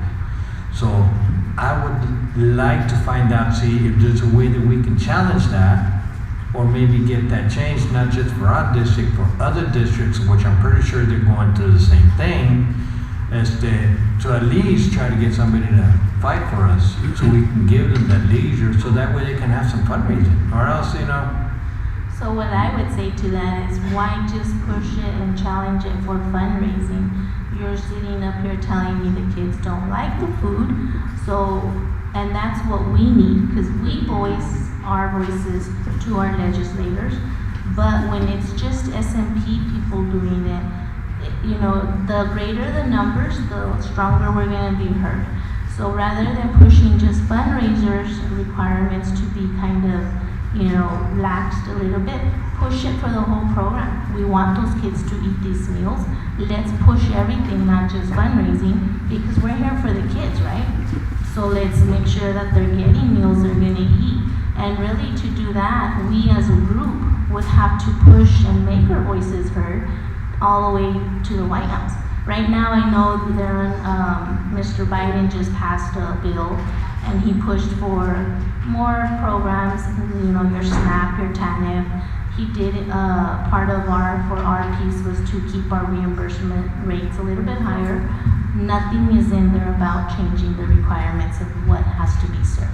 Because if we can change what has to be served, those kids are gonna eat more. And what we're supposed to be doing will be done even better, because they're gonna actually eat what we give them.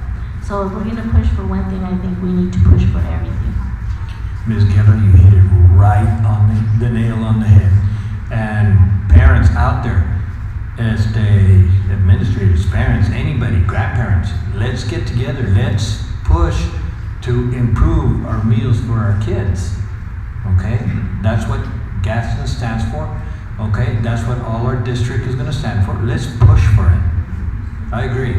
And I do have something that they sent us for a legislative piece that is being presented now. So if you like, I could send that to Mr. Dempsey, and he can shoot that to you guys, and that could be, a stepping stone, a starting point, and then from there you can go where it takes you. Yes, thank you, Ms. Gunn. Appreciate it. Thank you. I do have some questions. So you actually answered one of the questions that I was going to have is, yes, what do we do as the board, but also as a parent, and then administrators, teachers, students, and students, we need students definitely, since you guys are the ones that are eating it. And so I'm hearing that we would address our state reps, but what about at a national level? Would that be our congressman or senator? Who is it? So the email I got is tied to this legislative piece that is being presented right now. I think you'll get better feel for who is that's geared to, because it's of course a generic template that is created, and then you just fill in your information or whatever, and they'll actually show you who it's going to. So it will give you a list of everybody that's going to be receiving that in your name. Okay. So I guess if I would ask if, sounds like we all want to be a part of this, and I know that it's going to be, I was talking to you earlier, so I'm willing to join. Sounds like my colleagues are willing to join. I know we need support as a community, but I know other people have tried to and have failed, but hey, let's fail forward. And let's learn from whoever tried, and we could make a difference. Let Gadsden be the one that makes a difference at a federal, at a nation level, with the help of other districts in New Mexico, and then also as a nation. And let's see where we can go with this, because I wanted to be back in the days that I used to go to East London Independent School District, and I loved eating. I ate cafeteria. Even in Gadsden, I ate it when I was a student. It was delicious back then. So we can, start us with our state reps, and then let's make a plan, meetings, maybe community meetings, so that we can move forward with this. Yes. Okay. And then you stated that we are a CEP district. What does CEP stand for? That is the Community Eligibility Provision. Okay. And then I will conclude by really encouraging, I know Ludim's doesn't seem to be here this evening, but I really would, I know that at least you all have your own budget, right? Kind of, sort of. So I would love to see raises for these individuals, if it's possible. I don't know if there's talks about that, to give them whatever we can more than we've done already. So, Madam President, board members, and student, like we talk about school budgets, student nutrition is a bucket of its own, but there's other buckets that come with student nutrition. So it's not just, that's the other complicated piece around student nutrition. It's not just one fund that takes care of things. There's multiple funds, but there are always ways. I believe last year during the hourly increases, student nutrition received about a 30% increase. And I think it's likely for some of those increases to occur again. So I think it's likely for that to happen over this next year. So definitely be watching for that. And then I guess, I did see another note. So when you say, cuando dijo que les vale. So let me understand. So if I'm a manager, I have requirements and I have recipes, and I follow the guidelines, and obviously it's very low sodium. So as long as I meet those requirements, then you as the director, because obviously they've met them, but what you're saying is that you're encouraging your managers, because they're meeting the minimum requirements, but you're encouraging them through the spices that we are allowed to purchase to enhance the flavor. So managers that are listening, please enhance the flavor, please. And it's not necessarily the managers, but those that are actually the preparing. Yeah, please. Yes. Mm-hmm. I mean, if it's allowed, why not? And like I said, we have quite a bit of spices on our orders. Okay, well, thank you so much for your presentation. Have a good evening now. Okay, moving on to discussion item 10C, vaping sensors, Gadsden High School's experience, Superintendent Dempsey. Madam President, board members, Ms. Leganetta is going to help us with, and Mr. Snowdy are going to help us with, to try to share a little bit of their experience that's occurred at Gadsden High School with our vaping sensors. Madam President, school board members, Superintendent Dempsey. So if you remember last year, early on, we were having problems with some behaviors at Gadsden High School within the restrooms. And one of the solutions that we proposed was putting sensors in place. Is it gonna work? My mouse didn't work. Down there. There we go. So the main problem was we were seeing a lot of unwanted behaviors in there. Vandalism, vaping, fighting, other inappropriate behaviors. And the big problem is there's no active security or admin presence in each restroom. So the goal was, how can we actually provide some information on what's happening there and notify the administration? So next slide, please. Down here. Okay. So the sensors, in essence, are a very sophisticated tool that provides data on what is happening within that restroom at any given time. We can measure temperature, air quality, vaping, noise, humidity, motion. So it provides a whole lot of information. And then if you go to the next slide, down here. So on a dashboard, basically I can go in and we can set thresholds to send out notifications to admin staff on when certain things are happening. So for instance, I got a call a week ago asking if we had sensors in one restroom because there was a lot of vandalism. Unfortunately, we didn't have sensors in that restroom at the other campus, but that noise would have triggered a sensor alert saying there was some type of commotion going on in that restroom. So these sensors are really sophisticated. We have control on those notifications. Now, we've had those in place several months, a couple months at the end of last semester, and this year so far. And Ms. Legarreta is probably our expert on how that has affected her campus. So she's here to kind of give you a personal explanation of what's been happening on Gadsden High. Good evening, Madam President, Member Superintendent Dempsey. As an administrator, I can tell you that the sensors are very, very effective. They're very accurate, but they have also been extremely overwhelming for administration and security. At the end of the school year last year, we ended up with an average of 180 sensor alerts emails between the tampering and the vaping and other things. And it was very overwhelming for us as administrators to try to figure out how to change the student behavior to do something better than vaping or to cope with stressors in another way that is not vaping in the restroom. This year, we have been able to reduce the sensor alerts from the 170 to 50 sensor alerts today, and last week to 30 sensor alerts. But Mr. Snoddy had asked me how to change the students' behavior, and I think the students' behavior changed because the adult behavior changed. One of the things that we started doing at Gadsden High School was really encourage teachers to be in the hallways during the transition time, because that is a peak time for the students going a group into the restroom and use that opportunity to vape. So now that the teachers are on the hallways and are encouraging the students to go into the classrooms, we have seen a decrease on the vaping sensors. And I think it's clear for us to see that we still need to do a better job in the afternoons, because in the morning we have less sensor alerts than in the afternoon. So that means that as the day goes, maybe the adults are getting a little bit tired, we get into the meetings, and we just need to make sure that we are in the hallways. Another thing that I think decreased the amount of vaping is the fact that we have locked all of the building door, so the students don't have that opportunity anymore of going from building to building during classes and just trying to hide or spend 20 minutes walking around with their friends.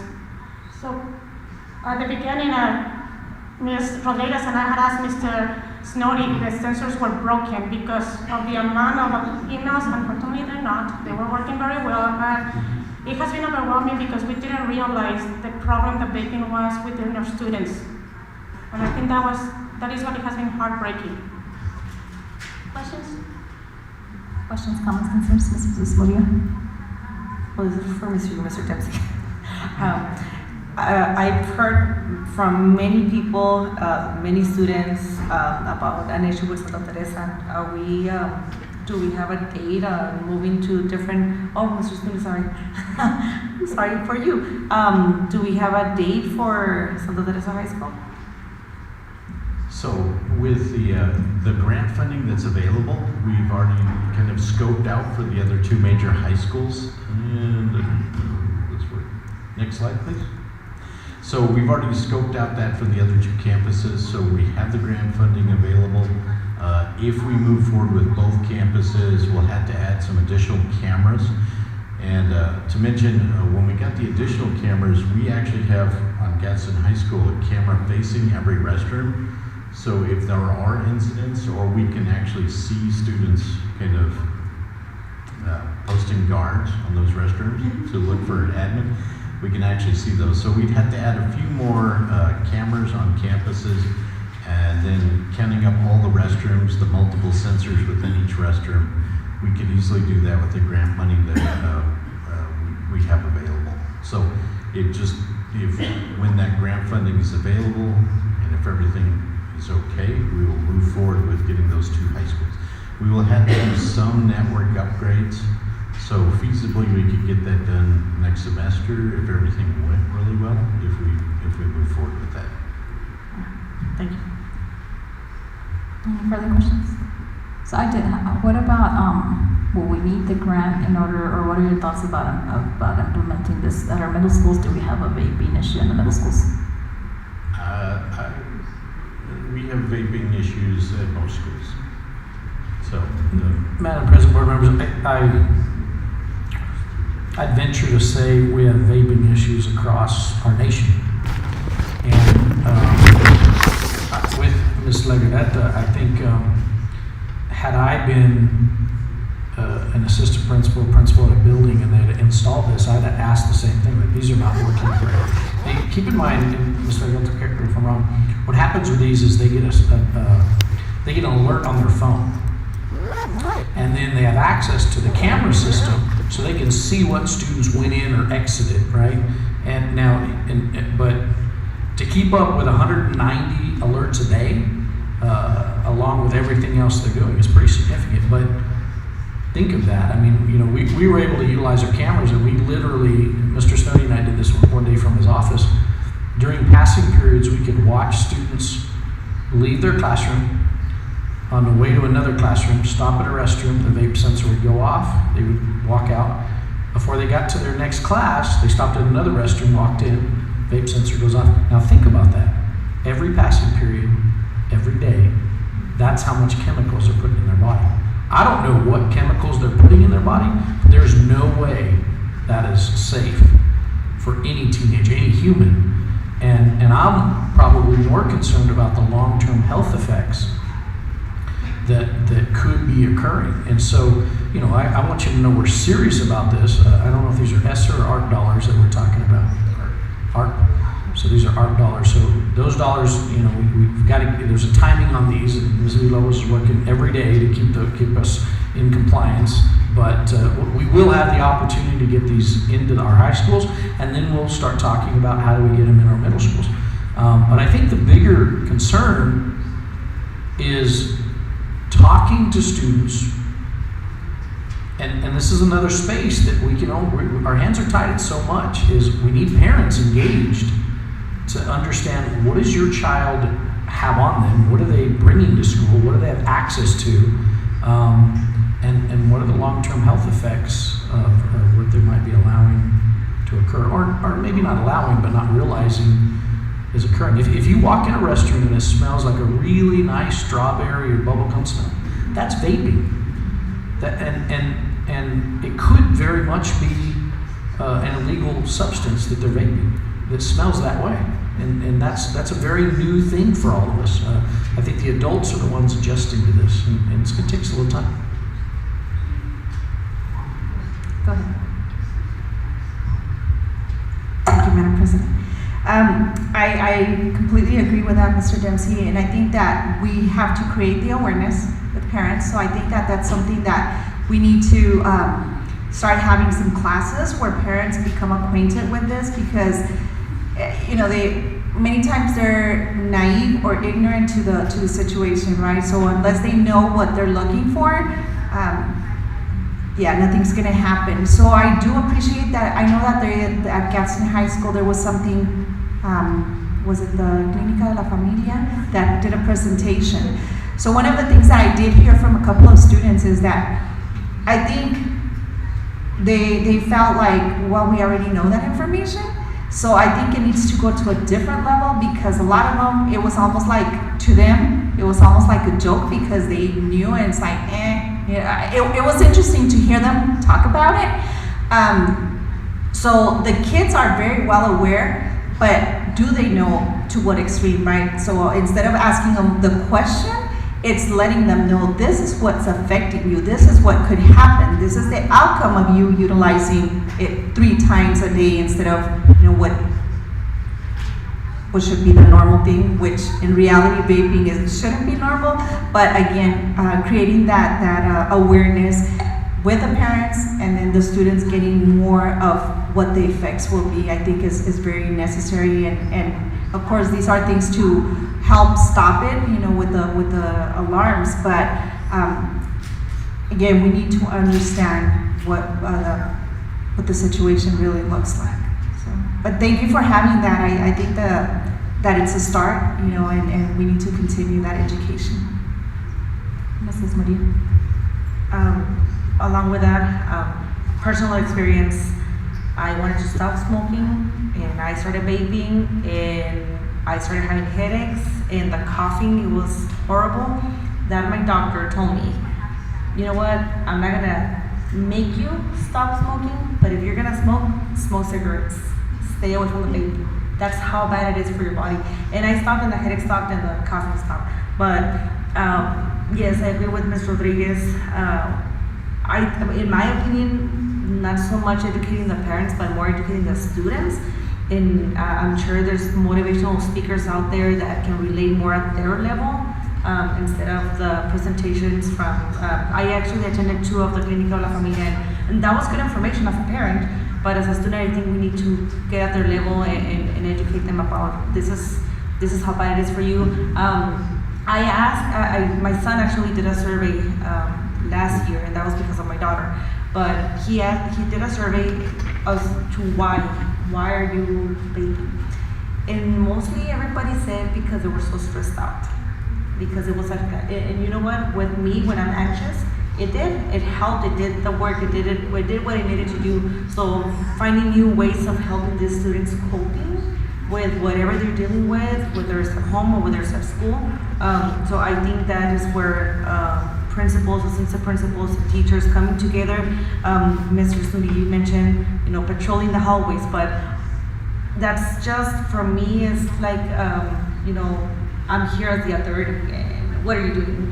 Instead of like creating that relationship and helping those students to stop altogether. And yes, it is a problem nationwide. This is not just Gadsden, but I do see it more often. And now it's not just vaping. Now it is marijuana, because it is legal. And who brings it in? 18-year-olds that can buy it legally and sell it. Because I found out about one specific student selling it for $20. And so now they're making a profit in there.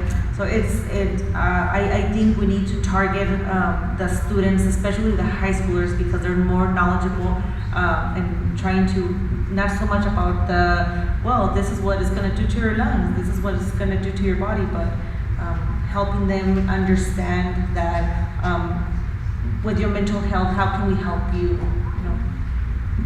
Madam President, let me make a comment. Madam President, board members, I immediately went to, in my mind, a reminder that because of federal programs, we have therapists at our schools available. And interesting enough, a few weeks ago, we were at ST High, and our therapist there came in and did an activity with our administrative team, our leadership team. And it was called a grounding activity, right? And it was very simple. It was just a small piece of paper with a dot on it, and you were given markers, but your task was to color it, pick a color that reminds you of something special in your life. And you color it, and then you when you're struggling or feeling anxious or something like that, you just use that as a grounding activity. And as a group of administrators, so we kind of live on caffeine and pretty tight naturally. I want to say calm down the whole room. I mean, it really, and so those resources, we are working very hard to provide those, and they're being utilized. Don't get me wrong; I believe their schedules are already maxed out. We are looking at adding additional therapists. We started with 3 last year, and within a few months they were maxed out. We're looking at adding a 4th. We already added the 4th, and so encourage families and kids to utilize that. To your point, you got to catch up a little with kids' terms and what they're calling vapes, and they don't call them vapes, right? And they conceal these cartridges. And I was walking on Gadsden High School campus the other day in the backside and found an empty cartridge. And that they're available. Kids are getting those, and you're right. Some of those could be marijuana as well. And so we've got some struggles ahead of us. The other reality is we also don't know the long-term effects of these. So when we sit to talk and think about bringing people in, what are the long-term effects? The truth is, we don't know. Nobody knows at this point. What's it going to do to them by the time they're 30 or 40 years old? We don't know the answer to that. I don't think it's a good answer. I think we all agree to that. So we'll continue to work on it.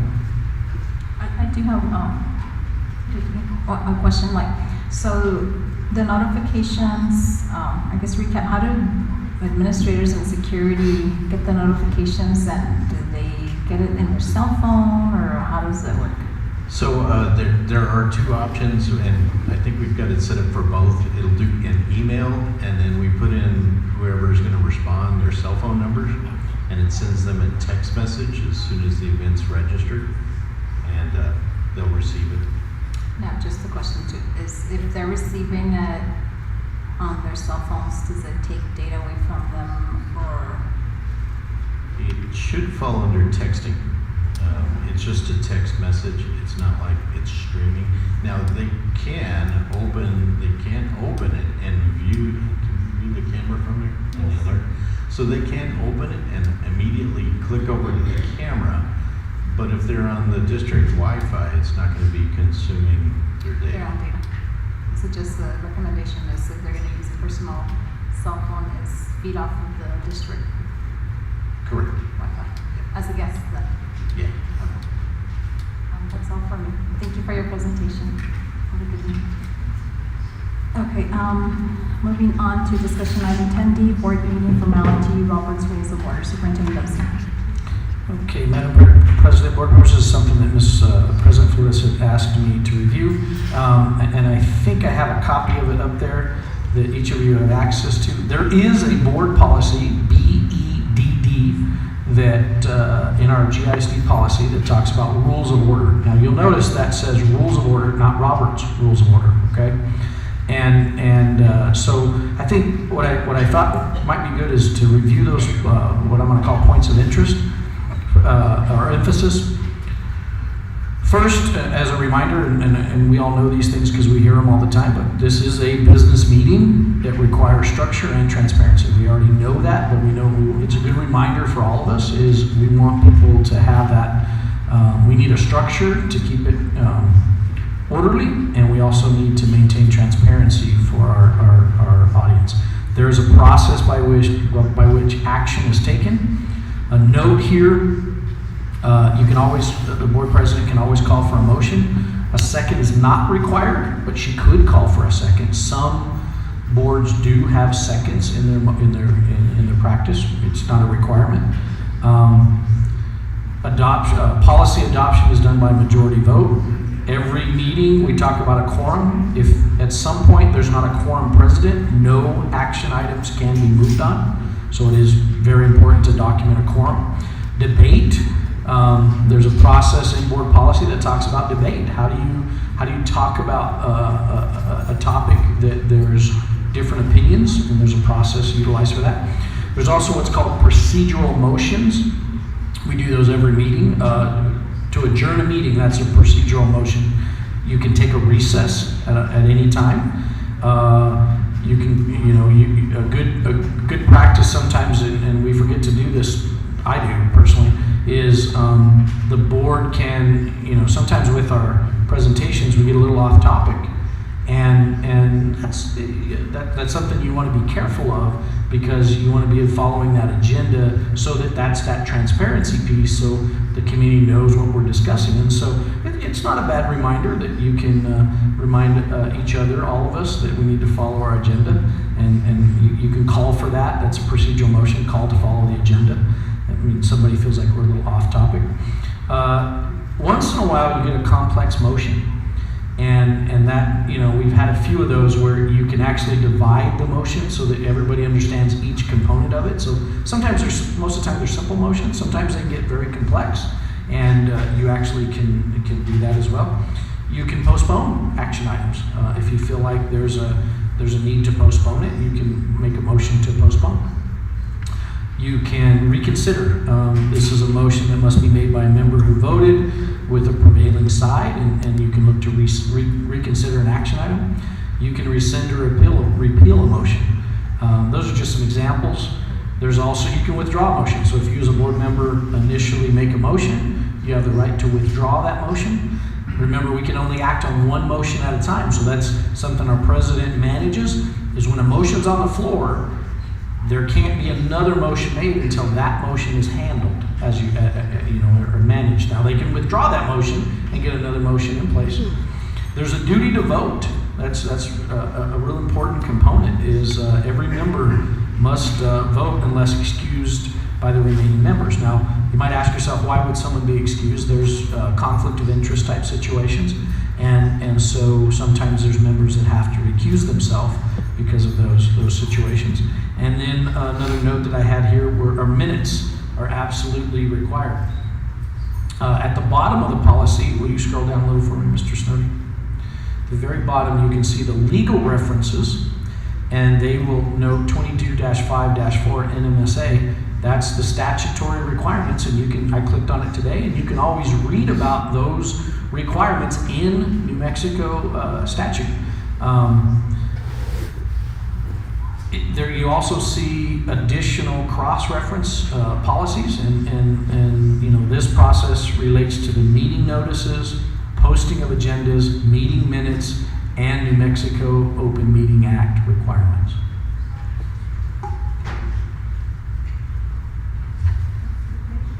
Thank you, sir. And so now I want to share with my colleagues why I asked Mr. Dempsey to put this on the discussion. So I've been on the board, 4 years of one term, going on my second term, so I'm going to complete year 5 at the end of this year. And so the reason I bring this to light is because I've been blessed with the opportunity to sit on the board of directors for the New Mexico School Board Association, and then also I sit on the board of directors for DACC, and soon to be, I'm going to sit on the board for the New Mexico National Board Certification Board. And so just I want to share my experience and see what you all think. So my experience has been beautiful. Yes, I've had a learning curve there. I think what I'm trying to communicate is that when I go to these other board meetings, they use more of a formal Robert's Rules of Order, where you hear and see, and pardon me if I say it wrong, and I also view other board meetings and stuff like that, and you'll hear something like the board president saying, I entertain a motion, you hear that, and then you hear somebody say second, and somebody or so moved second, and obviously we don't do that here, but thank you for pointing to the policies that, we might not specifically be following Robert's Rules of Order, but we do have a method of doing things here. So why am I saying this? Because when the day comes that you all sit on board of directors or DACC, I know Ms. Murillo has had the opportunity to sit on the board of directors for Western University, correct? Where I believe maybe if you use more of the formality of Robert's Rules. And so something that I've experienced, and I was sharing with Mr. Dempsey, is that when I go to these other meetings, I like consistency. And sometimes I'm like, okay, I'm not in Gadsden, I'm in DACC, and then they or whatever the other the other board that I'm at, event or whatnot meeting, and so I sometimes I do get confused, like, and then I'm like, okay, how am I addressing, how am I speaking? So I'm bringing this to see what you guys think, because maybe when you won't understand, maybe, and Mr. Castillo's not here. He's got it down. I mean, but he's got years more above me of experience. But if Ms. Rodriguez one day becomes board director, or Mr. Cano, I think I would appreciate consistency. I don't know, and that's really why I brought this to light. And then also something that I don't know if you guys noticed, like, so, thank you for giving me the opportunity to be your president, and whoever takes the reins next will be running the meetings. And something that I find interesting is, when I say, do I hear a motion? Sometimes we repeat ourselves over and over again on the title of the subject matter. And so if we went to Robert's Rules of Order, I would say something like, I am entertaining a motion for whatever the action item would be. And then one of you would say, so move, and if there's a second required, somebody would say second. We're saving ourselves a couple of seconds, instead of repeating the whole thing. And so I don't know what you guys think. I'd like to hear your opinion. Ms. Murillo has sat on a board that did that did follow the formalities of Robert's Rules of Order. I don't know, what do you all think?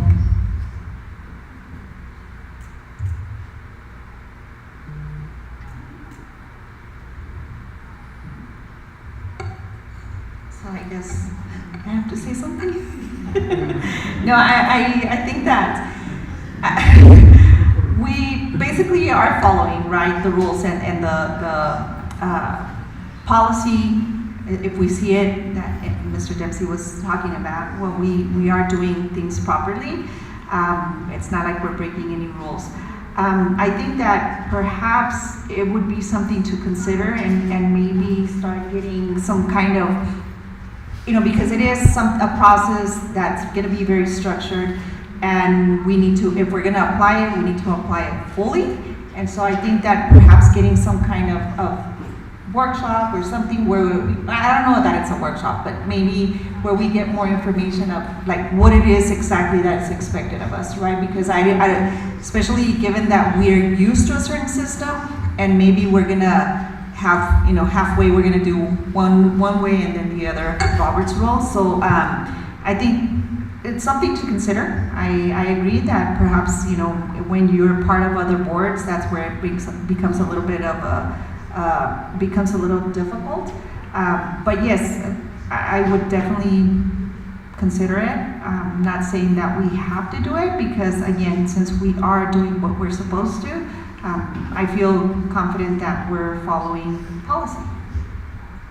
I appreciate your comment, and so, definitely something to consider. And I'm not saying let's do this next meeting, because if we do consider this, then I would request that we actually have, proper training, maybe through our legal counsel or whoever would train us to, follow this protocol. But just something that I wanted to throw out there. I don't know if the two of you have any comments.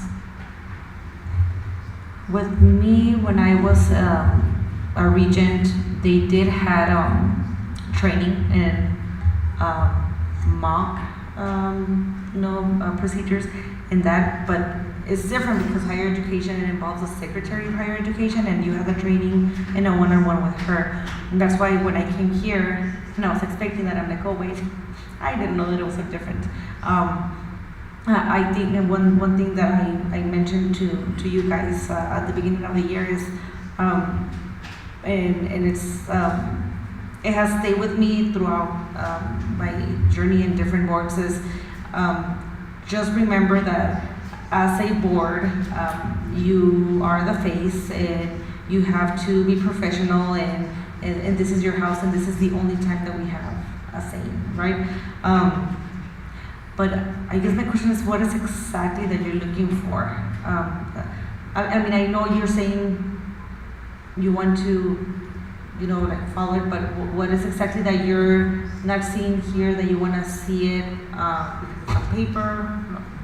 I guess it's just the language that is used.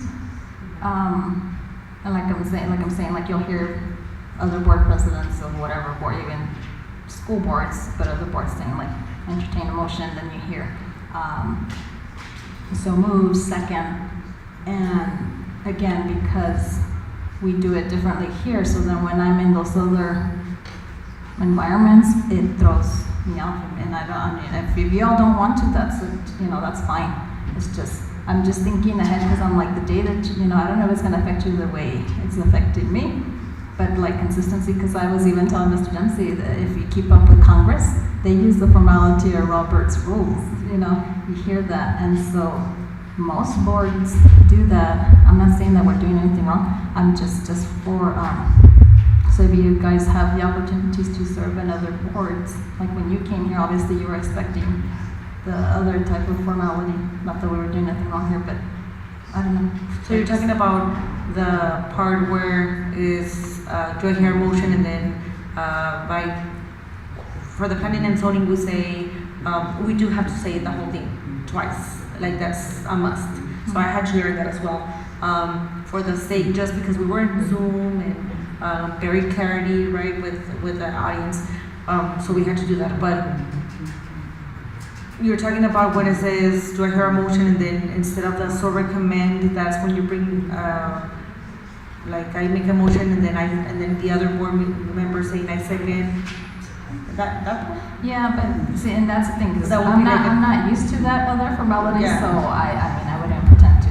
But just something to think about. Obviously, if this is a consideration, I mean, we're not gonna do this the next time we meet. We would probably get, training from legal counsel. And also, even if we stay with what we're doing, which is not wrong, I would ask our superintendent that, when I came on board, nobody taught me what the formality was also. And I would probably say that because there is no training, so it's like, even if we stick with this, there's got to be training for incoming board members so that we know, because it is very nerve-wracking the day they appoint you to be a president, and you got to run it, and you're like, you don't want to feel like a dummy. So, but anyway, it's just something to consider. Thank you, Madam President. My first thought is School Board Association. Why don't they do some best practices, and that would, I think, really benefit. And with so much online board meetings now, I'm sure we can find some video clips that would give us good examples of that. And so I think my first step would be reaching out to Mr. Guillen and see if we can't put some kind of training of that nature together. Yeah, that's my first step. And I just want to make the comment that I did reach out to some presidents of other boards just to see what their thoughts were. And so they're like, go for it, present it to your boards and see what board members and see what they think. But most definitely, I did ask him, does it facilitate when it's the same, if you will, formality protocol?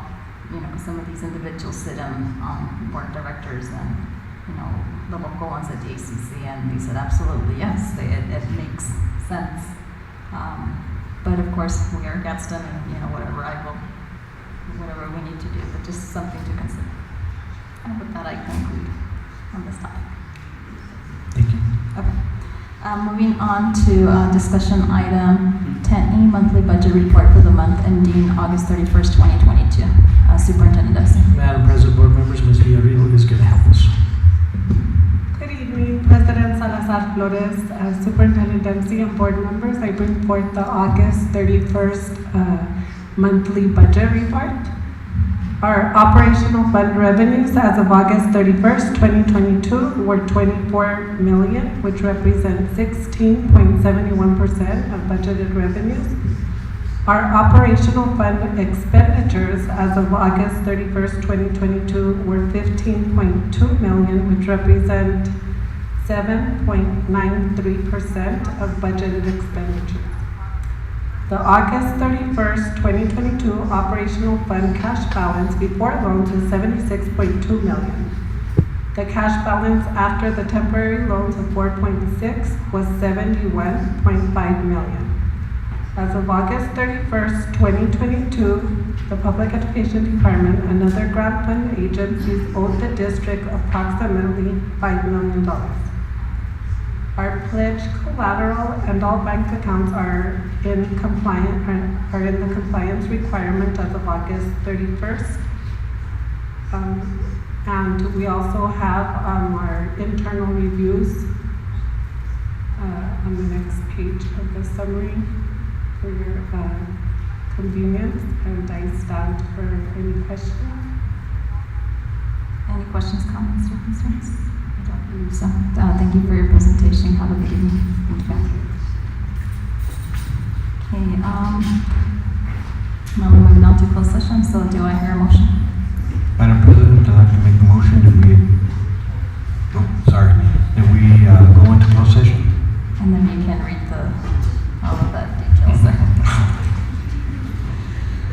All right, in closed session, we're gonna go A, personnel session pursuant to 10-15-1, H-2, NMSA 1978 as amended for superintendents and associate superintendents report of recent personnel actions and issues. Employee administrative leave with pay, employees grievances, employees issues. That's it. Thank you, Mr. Kama. Mr. Kama has made a motion that we enter into closed session. Superintendent Dempsey.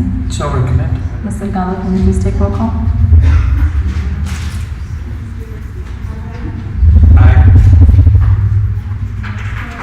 Aye. Aye. Okay, there were no nays, so that motion passes unanimously. We are now in closed session. Thank you, folks, for joining us this evening. Be safe. Madam President, instead of being in my conference room, we'll be a little bit further down, and I have a leak in my conference room, so it's a little, yeah. What happens when it rains?